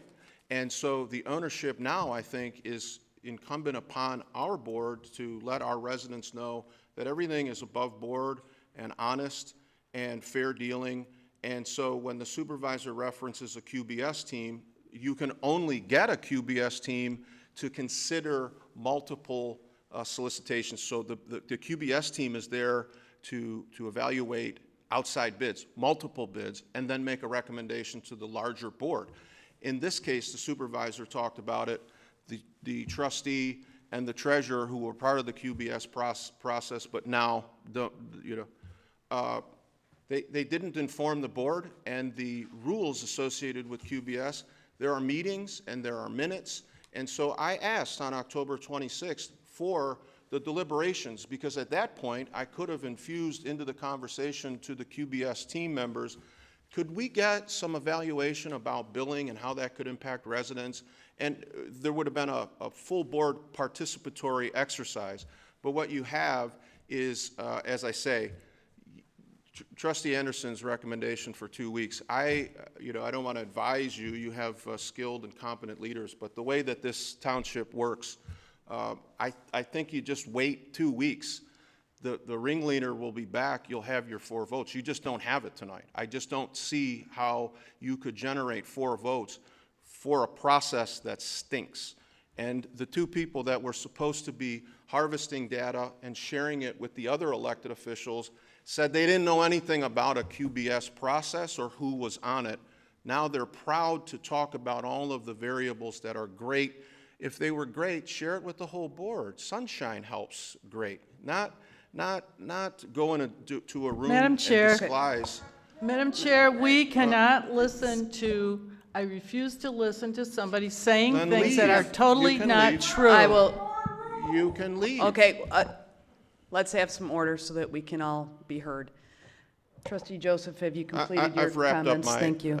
I've wrapped up my comments. Thank I'm you. sufficiently disgusted with the process. Thank I you. understand. Thank you. Treasurer Elliott, would you like the floor? I know you had some comments. I don't know what his email about QBS team and your emailed response and then your text message is GFL. I don't know what you guys are fighting about with the QBS team. I walked into a meeting, they were there, and Brad said, go ahead and sit down. I listened, I gave my 2 cents, and I moved on until I got the same email as you. Whether or not you agree or disagree with the process, that's not neither here nor there to me. This is where we're at here right now. Now, I think the only input that I really had with them when I sat in this was about the fuel escalator. And if you'll remember, he's shaking his head. And I listened, and at first you said it was $2.50 versus the span was $2.50 to $4.50 was the original, right? Was the original fuel escalator. And my feedback was at that point, when our gas prices at that time were almost at $4.50. And I just said I didn't think that was a very realistic span. And you said, well, we'll look at it and maybe change it to 3 and 5. Now we're a lot closer to the $3 mark. So as we're looking at that fuel escalator, in my opinion, we have been, what is that? In the last 6 months, we have been at almost $4.50, and now we're almost at the verge of going below $3. So, for that, I don't know what that means. That's your business, and you understand it and how that works in your billing. But I'm looking out for the residents and that. Dave, you and Brad have your arguments, and don't drag me into it, please. Okay. Are there any other comments from the board or any other questions? Trustee Demink. The price has changed, because I can remember when I was paying $90 for 3 months for trash. I think that's what Trustee Joseph was talking about. So we're looking at, right now, we're paying $59.09 per quarter. If we go January 2024, it's $53.82. I'm fine with that. I've had problems with GFL, with glass in the street, trash not getting picked up, people calling me about stuff. I get a hold of Mr. Beretta, it gets handled, or if I can't get a hold of Mr. Beretta, I get a hold of Karen, she gets taken care of. I mean, every company has their problems, but I will give that to GFL. They do address it, and they do address it quickly and promptly. So that's my 2 cents on it. Thank you. Any other comments from the board? Just a few comments from myself. I am in favor of bidding this out. Question for you, I'm sure you've done the calculation on this. What is the estimated value of this contract from your perspective when you did the calculations on that? I could go back and do the calculations off the top of my head. I don't have that number. How many households will be serviced? You had around 15,009 currently. About 15,000, just doing some napkin math, times $60. It looks like it's probably somewhere in the, and I'm not good at math, 20, but I was going to say about 10 million or so. Does that sound right? Approximately? Yeah, from okay. the point of discussion. It's a big Okay. contract. But yeah, I mean, we don't have to be exact. But my point is that I cannot in good conscience approve an extension of a contract worth $10 million that our residents are going to get a bill for without at least doing some due diligence of bidding it out and seeing what else is out there. I think that's reasonable. I'm not opposed to GFL either. Quite frankly, I live in a condo, and for those of us who live in condos, we have our own services, so I don't have any skin in the game in that perspective. But from being, and it's been said several times, a fiduciary of the people's pocketbook, I believe that I can't in good conscience just go ahead and do that. I feel that I would like to see a bid process happen. Again, we do have an RFP. I don't believe the constructs of the RFP have to be changed. I think we can just kind of massage and modify so that we can dictate the terms to the potential bidders and so that they will accommodate what our concerns and needs are. I think that could be done in very short order, just for purposes of the board's consideration, is that I believe that RFP could be issued as early as the end of the week, which would give the potential bidders enough time to submit their bids to us for evaluation and awarding of the contract at one of our December board meetings, and that's the way that I'd like to go with it. Whether or not there's any appetite for that, I think that it satisfies a couple of things. I think it gives GFL the opportunity, obviously, to bid in a competitive environment and to reiterate all of the things that you've talked about today. We could have a QBS team that will evaluate all of those bids that come in and perhaps may find that the lowest bidder is not, in fact, the best, that we should go with perhaps a higher bidder that provides a better service or in some way is more qualified or we'd like to see more value for. So I believe that to neglect, there's no reason not to do a bid process. We can get it done expeditiously, and if the vendor who is going to take over after the end of the year can't do it, and they don't bid, I mean, their bid's not acceptable if they can't meet our timeline, if they can't meet our terms. So again, I would be more than happy to assist the procurement department in getting that bid prepared and getting it published. Again, the clerk's office did that prior to having that department. Be happy to assist with that, and I think that would satisfy all the concerns of our, not only our residents, but the board members as well. So that's my position on it. Just wanted to get a sense of that. Are there any other, I'm sorry, did you have any? Yeah, Rick and I understand about the bidding process, but when we looked at this, we gave you our best number. It was a contract that was out there for 10 years. We knew it. There were pricing for an additional 5 years. We gave you our best. We were bidding against ourselves. We gave you our best price, and now we have an unfair advantage because of the way things are progressing tonight. All of our competitors are going to know our number, and we know what happens when that information comes out. And I can tell you, in our conversations with the Chesterfield Township folks, we came here, transparency, we were right here at the corporate office, and there were talk about other communities in the area. And it was always Macomb Township. Well, the other contractors that bid on Macomb Township were way higher than what we bid there. So now everybody knows our price. When they bid on a similar contract, and their pricing was $3 a month more than ours. So we gave you our best price, and now we put ourselves in a position that we don't like to be in, and that is everybody knows our price. I understand. All the more reason why I would have preferred a sealed bid process from the beginning, but I wasn't asked about it. And quite frankly, I apologize. I wasn't made aware of any of these discussions or negotiations, but if I were, I would have, I think Trustee Joseph had some concerns about the billing. That's not a big one for me. However, one of the previous times that this was evaluated, I don't like fuel surcharges. I understand why they're in there, and I can appreciate it. I was a business owner many years myself. I completely understand your position, and I wouldn't disagree with it from your perspective. But as far as our residents are concerned, I don't like tying a long-term contract, a multi-year contract, to a fluctuating commodity. I think that's bad policy. I don't do it for anything else myself. So that's something that I would have maybe said, let's have a conversation about that. As far as the hazardous waste is concerned, that's another thing I probably would have had an input on, and that is that several times in the past we've approached GFL when we do our shred days, and we were told, well, we can't help you. Go talk to Macomb County. They do it once a year. So that's what we started doing. We started referring all of our residents to Macomb County, who does it. And then we said, well, if you guys were to help us, what would it be? And we were told $30,000 at the time. This is in 3 separate occasions, 3 subsequent years. So as far as that particular service that you offered, I appreciated that was in there. But again, that's not an issue for me because that's a service Macomb County offers. We've been referring our residents there.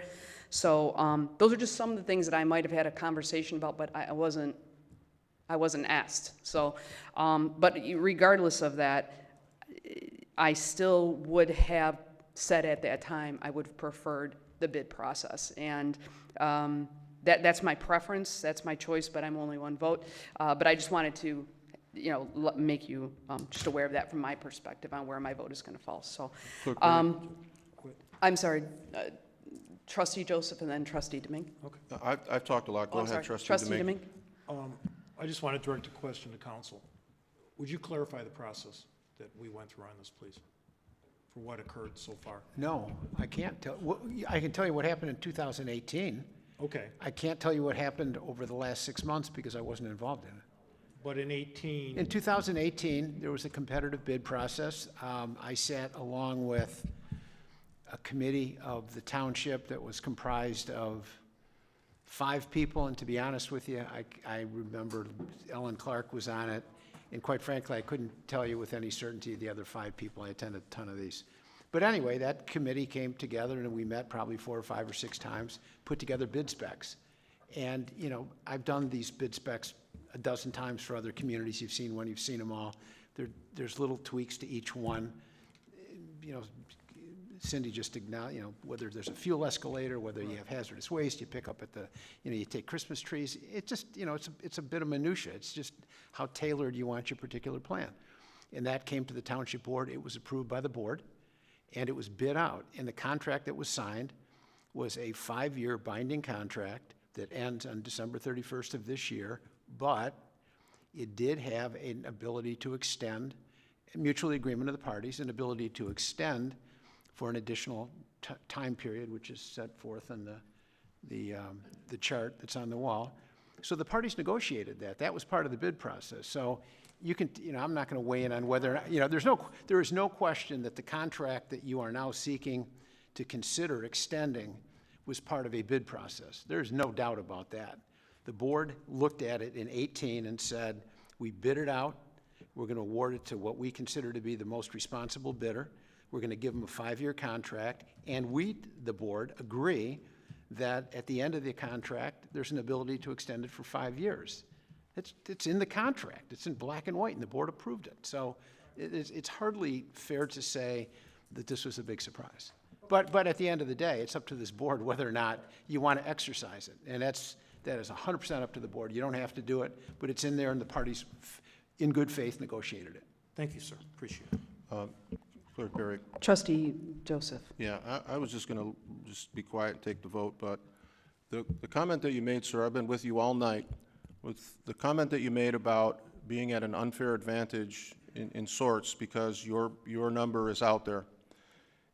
Your number, by your own admission, is the best possible number that you can generate. It's completely, I would say, if that's a true statement, it's completely independent of what your competitors do or don't do. which was my original question, how does the township lose by going out to bid with regard to your number? You can only evaluate the number based on what you believe turns an economic profit and provides a quality service consistent with your company's interests. That number was asked because, as the township attorney said, you in essence, I guess, are of the opinion that you had a 10-year contract. And I didn't hear that in the contract that was approved 5 years ago. One, I didn't vote for it, water under the bridge, but I didn't vote for it for the problems I had with the RFP process. So to be saddled with that for 10 years, and the individuals who negotiated on behalf of the residents of the township, that when you started this conversation, I asked you, who did you negotiate with? And you didn't seem to have any difficulty recalling Trustee Vosberg, Treasurer Elliott, and the supervisor. None of the interests that you're hearing from the clerk, myself, or my colleague to my right were part of anything that was brought to you in the way of consideration. That's a problem for me, and that's where I don't know that he was referencing me, but that's where the surprise comes in, Mr. Siebert, because if the contract is followed and there are a number of issues regarding the extension, variables that are altered and tweaked, why wouldn't they come to the full board? And the assertion that somehow the supervisor and I are at odds and we can leave it, I asked on October 27th an email to the entire board. And I simply asked for any meeting minutes. What was the outcome? Will the QBS team be providing a recommendation to the board based on their findings? Moreover, you can't engage a QBS committee minus multiple vendors. So your use of QBS in the email is an erroneous assertion. You didn't look at any other vendors. There's a very detailed process associated with QBS. There's a 4-part process. You can't send an email to the board saying the QBS committee, and then a board member says, who was on the QBS committee? I sent it to everybody. And then I followed up with a text message to everybody. The only one to respond in the negative now seems confused about what a QBS process is. The company negotiating didn't have any problems identifying her as the party they negotiated with, but she was just on her way back to her office with a bagel and just stopped in to take a look at something. It just stinks, that's all. The process stinks, it has nothing to do with you. The process is difficult, and it comes on the heels of a very difficult time in this community where I think we have an obligation to go above and beyond transparency, not 3 people who can't remember if they met talking about the contract and, oh, this is perfectly great. Stinks. Trustee Joseph, are you Call the all set? question. We have a motion on the floor by Treasurer Elliott, supported by Trustee Vosberg, to consider the 5-year extension of the single waste hauler agreement entered into on December 17th, 2018 between Chesterfield Township and GFL Environmental USA. The proposed extension is for a period commencing January 1st, 2024 and terminating on December 31st, 2028. Deputy Clerk Nyza, please call the roll. Treasurer Elliott? Aye. Trustee Vosberg? Aye. Clerk Berry? No. Trustee Anderson? Nope. Trustee Demink? And Trustee Joseph? No. Motion fails. Addendum is the next item. We have none. We are now at public comments. There is a 5-minute time limit. Please state your name, if you will, and the timer will start when you begin speaking.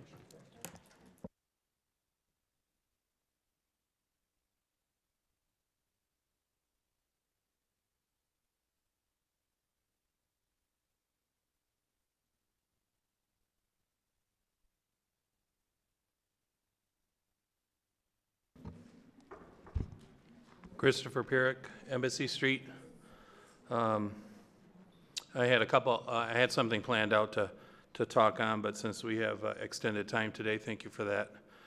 5 minutes tonight, so another surprise. A good surprise, though. So when we were talking about the bill run and the additional $15,000 that was being used to repair the splash pad, there was a comment from one of the trustees that there's a exemption or footnote in the APO that if there's an emergency, it doesn't have to go to the board. My recollection is that, wasn't that one of the considerations for trying to change the APO from a $5,000 limit to a $15,000 limit? Wasn't that one of the selling points? And if it was already in the APO, why was that? Why was there a proposal to change it? So then this is what I prepared.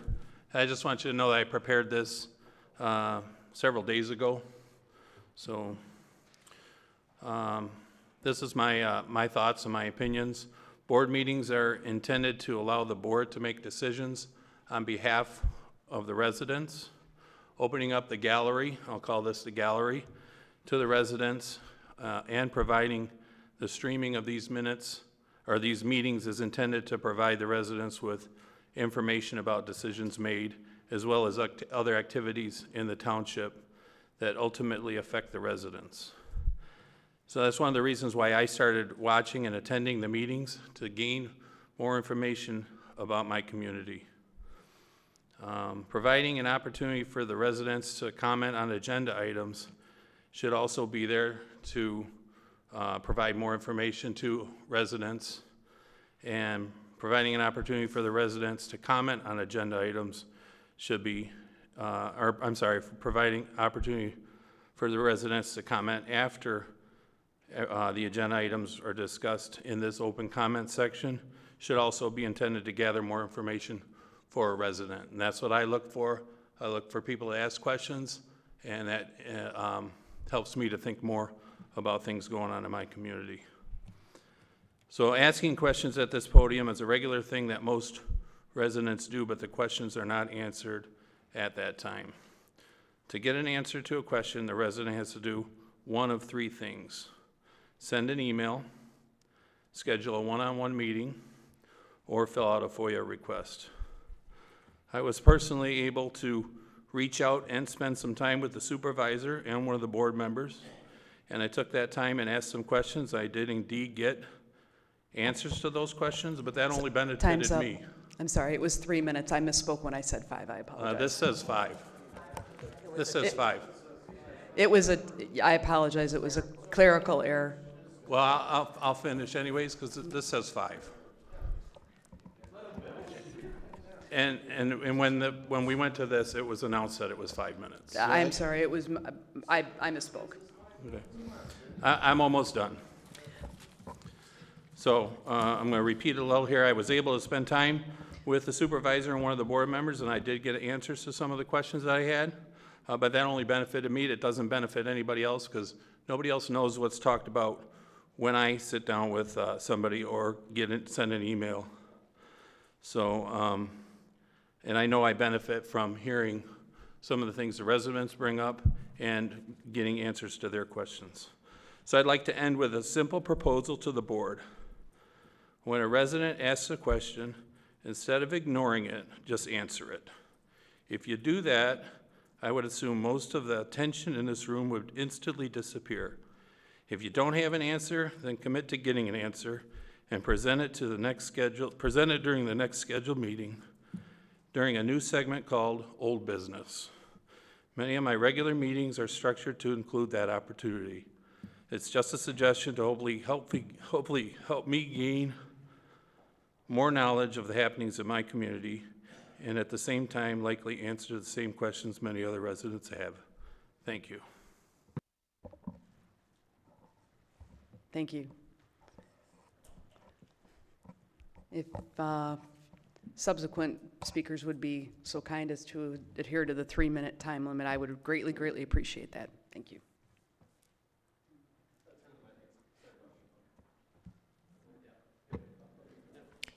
Thank you. I apologize in advance. I don't complain often, so I'm a little new to this process. I'm not here to talk about the trash contract either, but I hear that's somewhat of a dirty business based on tonight. My name is Alexander Schickman. I live in the Blue Heron sub. I'm here because of what amounts to more or less a zoning issue that's gone ignored for, I guess, the last 2 years within our subdivision. There's a illegal room for rent operation in a single family dwelling. We've contacted the zoning department about it at least 3 times this year, with multiple months in between each complaint to obviously give things the time that's necessary to process. I've engaged Trustee Joseph about this as well, but yeah, it's a zoning issue. There's obvious safety issues there. You have multiple people living in a basement, no egress windows. Obviously, there's safety concerns. Beyond that, we routinely have abandoned vehicles parked on our street for large intervals. Those vehicles leak fluids onto the road. There's visible road damage, and I've got one of those drains right under my mailbox that's got a little fish on it. It says that drains into the lakes. We've got automotive fluids draining into there as well. So I'd imagine that's an issue. When I looked into zoning, trying to understand how this process works, oddly enough, my property, before I owned it, had lots of zoning issues. There were violations issued for fences, pools, routine things that obviously need to be addressed based on what we all agreed to with living here. But then I find that a large-scale issue like this seems to repeatedly be ignored. And, you know, I hate to say this, but imagine the type of people that are willing to agree to rent a room, a basement for cash. The type of things that have come to our subdivision since then, they've went from zoning issues to safety risks. We have a school bus that stops at the end of our street. We have openly intoxicated individuals outside, sitting, sleeping in a vehicle, watching kids. We've got predatory behavior going on when kids live, play on our street, get off the bus. We've got people coming and going at all odd hours, and I'm not a police officer, but I can pretty well see what a drug deal looks like. We've had multiple neighbors that have been threatened by tenants there, and intoxicated tenants sit outside, routinely intimidate guests on our streets. On Halloween, everybody knew this was the house to avoid, too. We've had people attempt to wander into our garage late at night. Chesterfield police have been contacted multiple times, and I apologize, I will go over briefly. And we were told that individuals that sit outside and threaten to shoot someone is a non-safety issue, and it's covered under the freedom of speech. And I apologize once again, I'm an immigrant here. I haven't lived here my entire life, but I lived here for most of it, and I'm pretty sure that's not how freedom of speech works. So I come to you as a resident, I'm looking for somebody to do something, and imagine that you live in our situation and address it thoroughly. Thank you.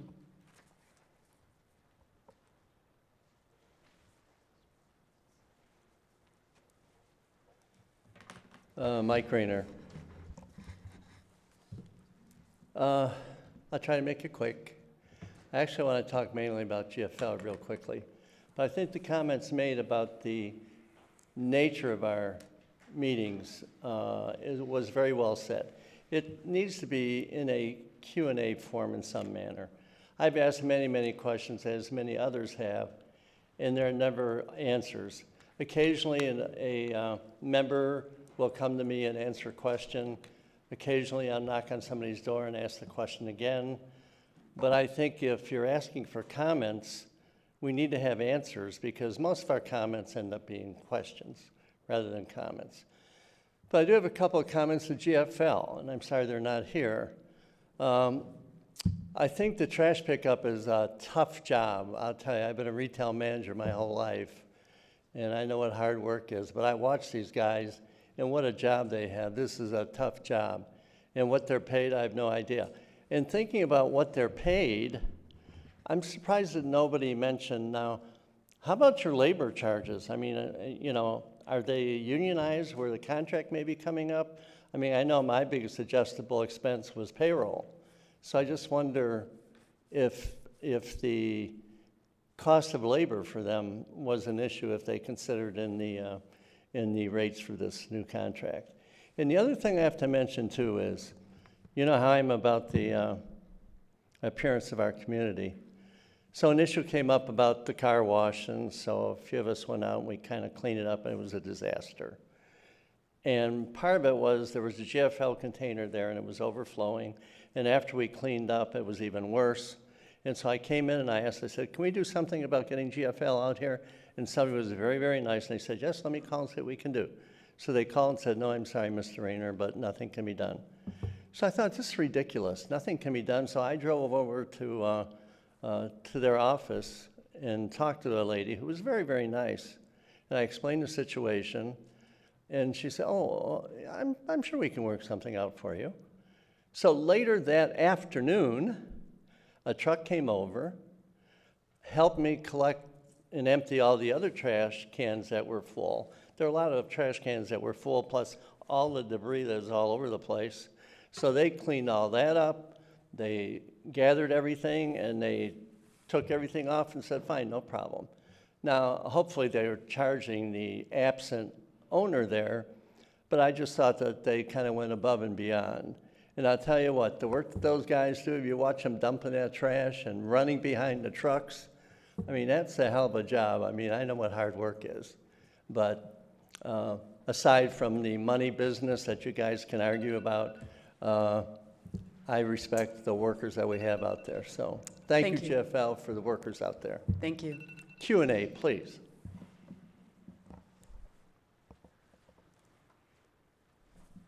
Janice Young, Yorkshire. I just want to point out a couple of things. I sometimes feel like I'm a little more prepared for these meetings than you guys are, but the information you guys were looking for was right on the website as far as who was at the procurement or the QBS team, and then like the bidding options. So you guys might want to check out your website. You might find some information there. And Treasurer Elliott, you said that fuel prices have not been, or close to $3 a gallon right now for diesel, and I used the GFL's link to that, and the current price as of November 6th is $4.36 a gallon for diesel. And that's nowhere near $3. The last time we were near $3 was February of 2021. So it's been a while, and most of 2022 was spent over $5 a gallon, just FYI. A couple other things. Director Bassett came up here wanting to spend $500,000 of our money, and didn't seem to do his homework and wasn't really able to answer some of the questions. And I think maybe him and Mitch O'Connor spend some time hanging out together, because they seem to both do that. Let's see. Clerk Berry, you had told me before that you had worked with Mr. LaFata on getting the video recordings of these meetings, and I see no other townships are doing a video index with their videos, and some of my FOIA requests or citizen requests were answered with watch the video. Well, it's really hard when there's a 5-hour video to figure out where it is. So I'm requesting that the township consider doing this. I'd be more than happy to give you this copy afterwards. I did also want to say something about the 3-minute limit, but I don't know where I'm at on my time. So I'm just going to go with, I did go to the Historical Society last week, the meeting. It was quite interesting. It was my first meeting. And I'm actually glad I went. It was interesting to learn some history about our township. There was a presentation that was done. It was given some history by our fire department. And as Trustee Anderson had mentioned, that if anybody has information, to bring it forward to fill in the gaps that they're looking for. But I also learned, Trustee Vosberg, that you are the president of the Historical Society. And at the meeting, you said that you have some things going on and had wanted to step down from that position. You asked for somebody to come forward to take it over, but no one did, so you graciously agreed to stay on for 1 more year. Coincidentally, that would be the same time that your term as trustee would be up for re-election. So I look forward to attending more future Historical Society meetings and learning more from you before you retire next year from that position. You've been in this community for a long time, and I think you have a lot of value for the preservation of our history. Thank you. Thank you. And thank you so much for staying under the 3 minutes. I appreciate that. Good evening, Kevin Hustick. I'll be quick. I do want to just give credit where credit's due. I did, over the last couple of weeks, I did have the opportunity to sit down with the supervisor. He offered to meet with me, and we went back and forth, and we had an opportunity to meet. Ms. Garvey was able to sit down, and we talked for, I feel like it was more than an hour, and there was a lot of things that he was able to help clarify for me. I had a nice conversation with the treasurer, Elliott, afterwards, so I do appreciate you know, having those conversations. As I mentioned when I spoke the first time, that I'm interested at kind of learning how things operate. What I am mostly interested is to hopefully see in the coming weeks or future meetings that, you know, questions that come from someone like Ms. Young or even myself or Mr. Spica or any of the folks that in the community reach out. It'd be nice if the questions could just be answered. I feel like a lot of the hoopla that we've been through is because there's like a resistance to respond to questions, or maybe being the one you're afraid if you answer, you're gonna get a bunch of responses back and forth. And I feel like in the spirit of collegiality and transparency, like that is absolutely necessary at this point, because there just seems like there's this like black cloud over everything, and it seems like there's all this mischievous, you know, things going on behind the scenes, and I don't know what's true. I don't know what isn't. I do find it interesting that the supervisor wasn't here tonight with these big ticket items. I am curious, and I'm hopeful someone can respond during their board comments, being that item G and item I failed to get support.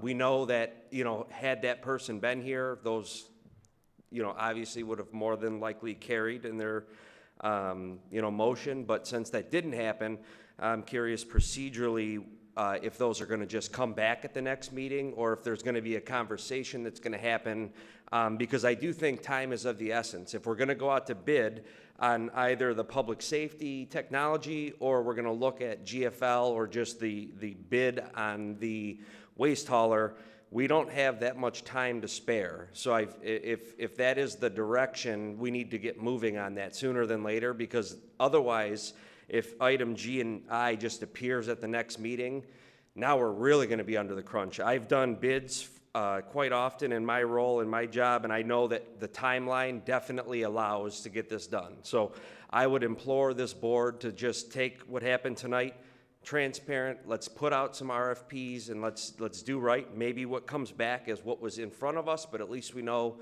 the pencil was sharp and we got the best deal. Thank you for your time. Thank you.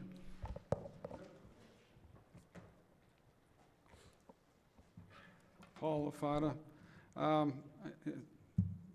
As far as the FOIAs go, and trying to get an electronic document or trying to get a physical document from this township, township invests in BSNA purchasing software, BSNA work orders software, purchase order software. We have e-maintenance software for work orders. Problem is when a supervisor doesn't want that information to go anywhere, he tells the F&O department not to use that. I can tell you a prime example, Salt River Nature Center, F&O department worked out there for 3 weeks straight, and Trustee Anderson asked for the e-maintenance work orders. And guess what? He didn't get any because they never wrote any. 3 weeks of work. We just buried it because nobody wanted, the supervisor didn't want it, didn't want to know. Right now we have Supervisor Kirsten. If there was a purchase order for the splash pad, that purchase order would have had documentation of everything that was done on that purchase order before the plumber would have started working on that emergency. Only thing is there was no purchase order. That's the problem with this township. The residents, you all pay for software and technology and all that other stuff. The problem is you don't have the management out there working it for you. That's the problem. We're not being efficient, and we bury things because we just don't use them. So if you're looking for a document, you're not going to find one if the supervisor doesn't want it. I can tell you it's happened before. Let's go back to the 2018 QBS team. I was busy working on the public safety funding because at the end of the year, there was only going to be $317,000 left in the police budget, and it wouldn't fly. So I was working diligently on spreadsheets day and night because it had to be done before the end of the year. So I put Ellen Clark on the QBS team, and she came back, and GFL wasn't the cheapest. GFL was the only alternative because they were the only ones that would pick anything up off the ground. They weren't the cheapest. They were the only ones that couldn't pick up off the ground. And the reason why is Accavetti canceled the brush pickup. So there was stuff on the ground. But GFL wasn't the cheapest one. There were other ones that were cheaper. The only thing is, no other supplier would have picked anything up off the ground. They weren't the cheapest. And the 5-year extension, if there was going to be a 5-year extension, it should have been at the current price it is today. Thank you. Not with an increase. Thank you, Paul. Thank you. It's okay.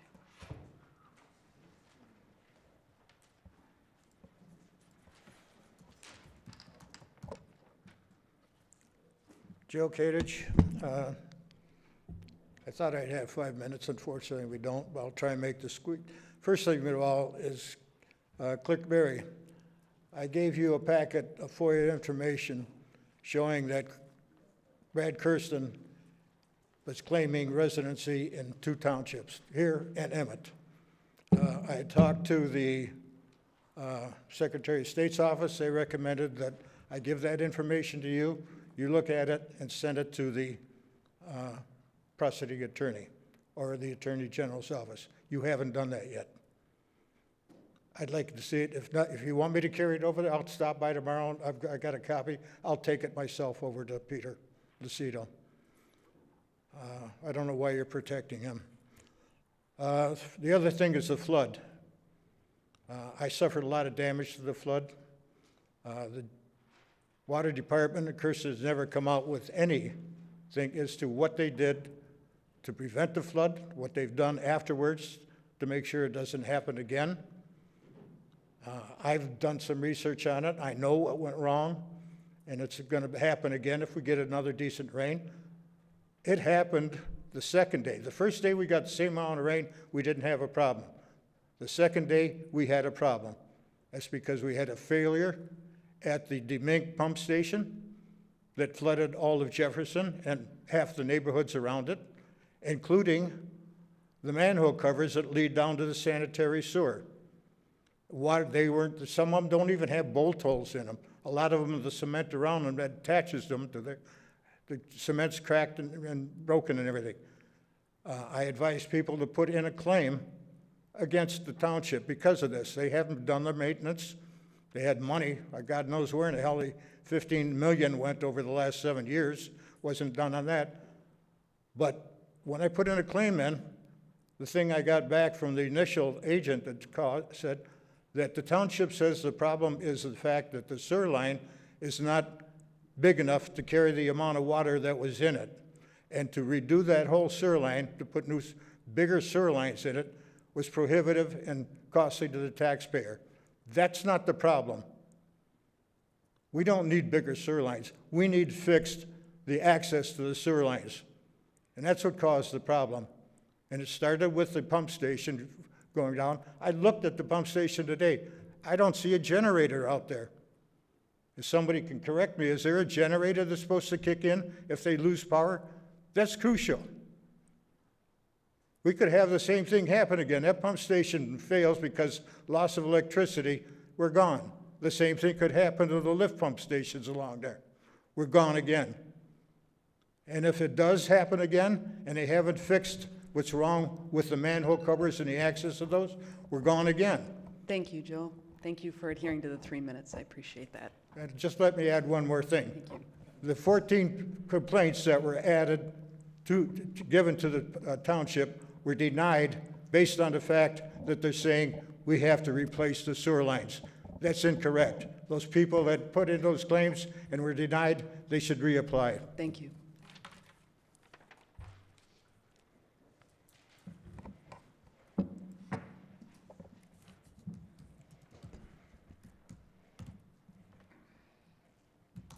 John Speaker, Chesterfield Township. Trustee Joseph said, we have fidelity to the APO or we don't. I mean, it's pretty clear and simple.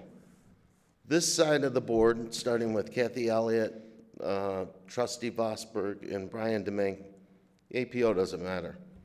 This side of the to my left, with Trustee Anderson, Trustee Joseph, and Clerk Berry, the APOs matter. Well, the APOs matter because it's our money. That's why there's a policy in place. You guys were ready to give GFL. Now, the problem isn't GFL. Most of the residents were satisfied with GFL.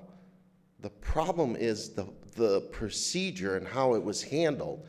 This side of the board knew exactly what was going on, and then Treasurer Elliott, all of a sudden, I don't recall, has a lapse in memory. Why be disingenuous consistently? What goes around comes around.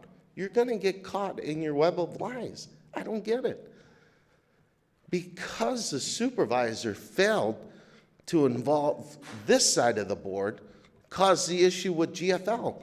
Had the supervisor done his job properly, which he's over his head, so it's not his fault, it's just the capacity that he doesn't have to do it, and involved the entire board like he should have, this would have been an easy vote. But the bottom line is that side of the board wasn't involved. And on top of that, it should have went out for a sealed bid. Because if Clerk Berry would have been involved, as knowledgeable as she is, she would have suggested a sealed bid come in from other vendors, including GFL. Then we would have known that the residents were getting the most bang for their dollar. But this side of the board seems not to care. We already know that you don't care. We know that. And Mr. Demink, I'm sorry that, we're taking up an extra 2 minutes. I could tell that we're making you nervous and uncomfortable, but this is our house. Next year, you guys don't have to worry about sitting up there, because as residents, we're going to do our diligence and clean house next year. So, and that will happen. So, you know what? You can't keep running on your dad's name. Now you got to start standing on what you've done up there. But anyway, the other issue that I have is, on Trustee or Treasurer Elliott, one of the first questions that she asked GFL is, about the pitcher. Why don't we get down to the basics on what's in the contract, not the pitcher? Let's work for the residents. Don't worry about yourself. Trustee Joseph, I'm going to extend it a little bit. I've got 2 more comments. Trustee Joseph talked about, well, I'm going to hear the rule. That's fine. Thank you. Thank you, John. Thank you.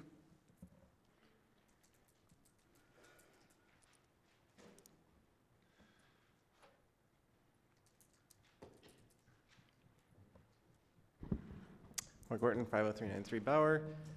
So very recently, I have had the pleasure now to be an educator, and I am now teaching, and I am so happy about it. It's bringing me a lot of joy in a time frame in my life where I feel like I've been kind of worthless, and you really have like an impact on people, and having young minds, even if they just see me briefly, are now, like, I can tell I'm having an impact on them. And the fact of the matter is that I can get them to be more peaceful with me and with each other than you guys up there with each other and with us. I don't know what that says. Aren't you supposed to be better than 7th and 8th graders? I had the benefit of teaching government one day last week, and I was hopelessly disappointed, not in the students, because I understand where they're coming from, but just in the society as a whole. They don't care. They don't care about government. They don't care about civics. They don't care about voting. They don't care about local government. But who can blame them? Look around you.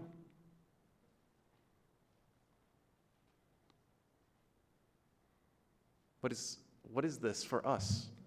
We've got like, what, 50,000 people, just shy of that, here in this community.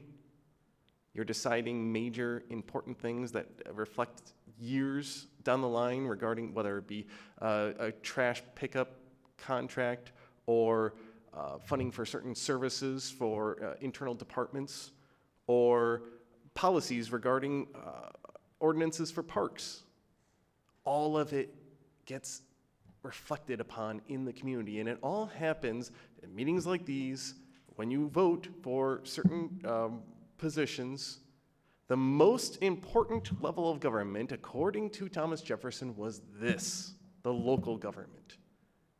More people pay so much attention to who's running for president, but they don't pay attention to what happens here on the day-to-day, week-to-week, bi-weekly, monthly, yearly basis that happens right here in our own community. This is where it impacts. Last Tuesday, we had an election for a millage renewal for the schools. And that not only impacts me now as an educator, but it impacts a lot of people. It impacts everyone who goes into the schools. Therefore, it's the posterity of our entire society.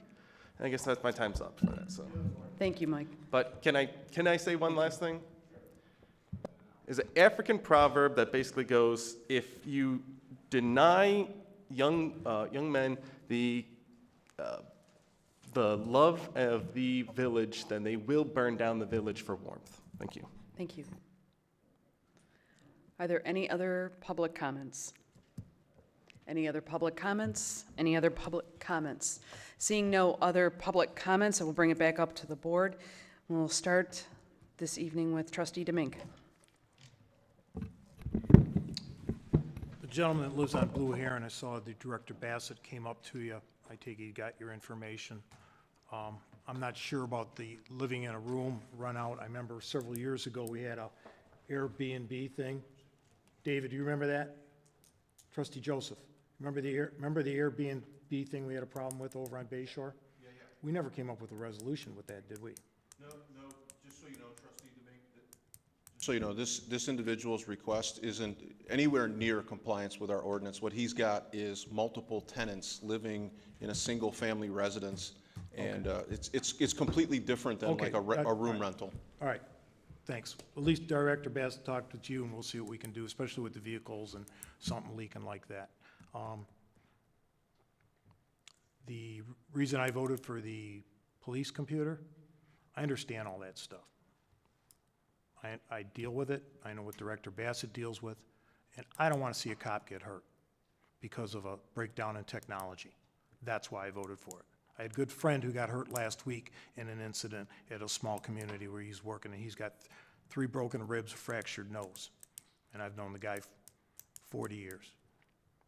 I'd like to wish everybody a happy Thanksgiving and enjoy the holidays with your family and be safe. And Mr. Speaker, your web of lives, look in the mirror, sir. That's all I'll say.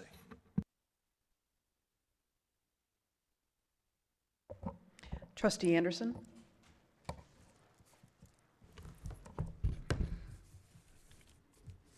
Just a couple observations here. Our residents here before the meeting and after, your remarks, you have your fingers on the pulse, my opinion. Mr. LaFata, he was our treasurer for 4 years, an honorable man and the most knowledgeable. He was more interested in the welfare of our community than anything else. I will say he was a public servant, not a politician. That's why he's out there now. Tonight, we only spent, good or bad, about $480,000, good or bad. Former supervisor once told me or made a remark, nothing goes on the agenda unless the 4 votes to pass it have already been minted. Just take a look at how this agenda flows in the votes. A couple of you talked about asking questions and not getting answers. My opinion, that's by design. Don't share it.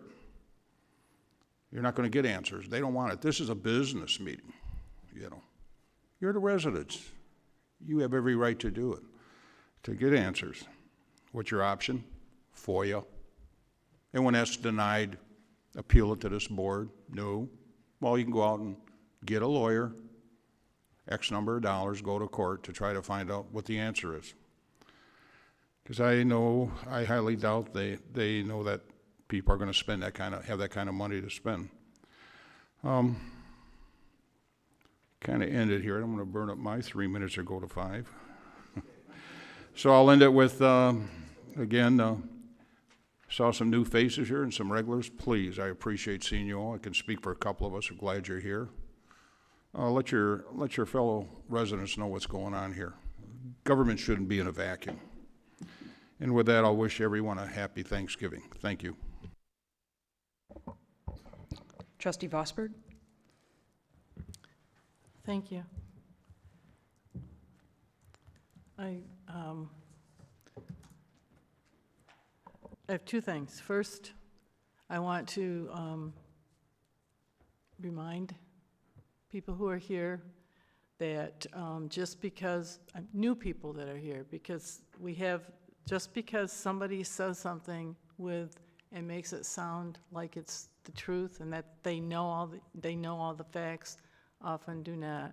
And I would ask anyone who hears something that seems outrageous to please verify your sources and ask questions and get the answers. And I know that's a complaint that you can't always get your answer, but it's important that we don't spread mistruths.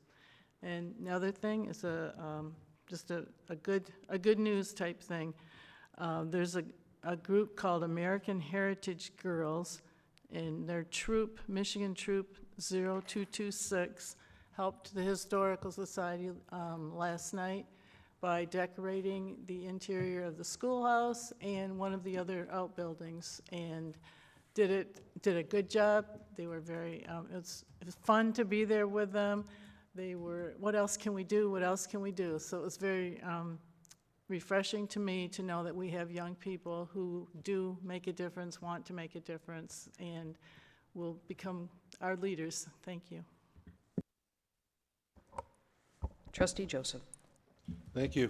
I'm not sure the cryptic advice that you received regarding if something sounds too smart or too assertive, question it.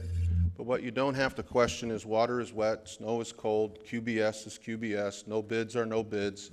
And the process really wasn't great. It hasn't been. And the outrage here for me is when Clerk Berry misspoke and said you have 5 minutes, and Chris got up and started talking. He scheduled his time to incorporate the Christmas that he thought had come to him early. And then he got into his prepared statements, which I'm guessing you probably timed to be somewhere around 3 minutes, and found out 70% of the way in you weren't. I can tell you that the person who was most interested in the adherence to the rules was Trustee Vosberg. It's 3 minutes, it's 3 minutes, it's 3 minutes. Now, she likes to continue debate after the motion is taken and the vote is cast, and she likes to add things in. That was perfectly okay. There was no point of information or order to say the vote was taken, you can't continue. I want to make the record clear. Well, then, don't I get to then rebut with 6 or 8 other passages that make your adherence to the rules? The Porter contract, they're great guys. Trustee DeMink, nobody's going to be hurt. I wouldn't vote to have officers hurt. It's disingenuous to say that anybody who voted to adhere to the rules somehow is voting for police officers to be in danger. The reality is none of it will be in danger. The ringleader will be back in 2 weeks. He'll bring them into the woodshed, and they'll pass the things they couldn't get past tonight. And the GFL guys, I think, learned a valuable lesson. If you're going to saddle up the quarterback of your team and he's going to deliver a contract with no bids, you kind of should ask if he's going to be there, because he called them the night before the Super Bowl. He said, your multi-million-dollar contract. I don't know what happens, because I'm out of town. I don't even think he's out of town. I'm sure he's watching the meeting right now. Hi, Supervisor Kirsten, very honorable guy. The speaker that got up and talked about sir, your concerns about your family and your neighborhood are valid, and it was pretty clear to me that you had a real problem. I forwarded that on to our code enforcement and understood way back when that it was proceeding, that the township attorney had been engaged and they were looking to take legal action to address the problem. I would suggest to you that if you really want to get a presence out there, put some new handrails on your deck without a permit, or put a fence too close to the sidewalk. They'll be out immediately. And then you just say, hey, I wanted to tell you about this slumlord over here. Thank you, Trustee So, Joseph. sorry. Okay. Thank you. Treasurer Elliott. Thank you, Clerk Berry. The most important thing you could do when you walk out here today is stop by one of the giving trees and pick up a tag, and please bring the items back unwrapped or wrapped. I'm not sure about that one, but there's the giving trees on both ends, so please do that. I want to address the Facebook rumors. So there was 6 people who spoke and said that I should recuse myself here tonight. 5 of them are still in the room. At this point in time, you are making a public, there is the rumor, the picture that has been shared on Facebook, and the rumor about GFL. Janice Young, Kevin Hustek, Paul LaFata, John Spica, and Michael Wharton are all in the room. You've all been notified publicly that that is a false rumor. You are perpetuating it. If you're on Facebook, when you said that I should recuse myself, you said I go back and listen to it. So you've been notified, and I do take it very serious. I do take it very serious when you are accusing me of things that you have no regard for the truth, and that's an important fact. And with that, I will ask you to go ahead and take a look at your Facebook, your IP addresses and things, and I'll ask you to please remove those false rumors. Thank you.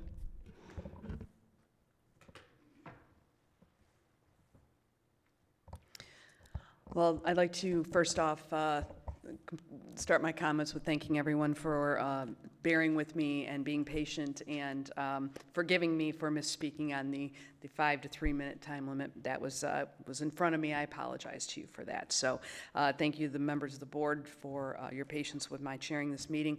Also like to make a statement that I had no problem with Trustee Vosberg chairing this meeting, but the reality is that I've seen a lot of the hostility that happens here, and if it was going to fall on anyone, I wanted it to fall on me. So that's why I took that. So also want to just clarify for anyone who might be thinking about noticing, especially those of you who come to board meetings a lot, that sometimes I called the roll and sometimes I just called ayes and nays. That's usually at the preference of the chairman. The reason why I do it that way when I chair meetings is it tends to move things a little faster. I know we're a few minutes from 11, and I was hoping to move things a little faster tonight with just the ayes and the nays. However, it is required that when there's a resolution or an ordinance or a significant contract or an amount, that you do a roll call. So that's why I switched back and forth. Just as I know some of you pay a lot of attention, you might be wondering why the format changed a little bit. That's the criteria I use, and I do that with all my meetings. So outside of that, I am going to cut my own comments short and look forward to talking with all of you after the holidays. If there's any questions, I will stay after the board meeting here and answer a few of them for you, as I did at the last board meeting. I stopped with, I think, about a half a dozen of you and answered questions. So I'm happy to do that. You can also contact me anytime. With that, do we have a motion to adjourn? Motion by Trustee Vosberg, seconded by Treasurer Elliott to adjourn at 10:58. All in favor say aye. Aye. Opposed? None. Thank you. We're adjourned.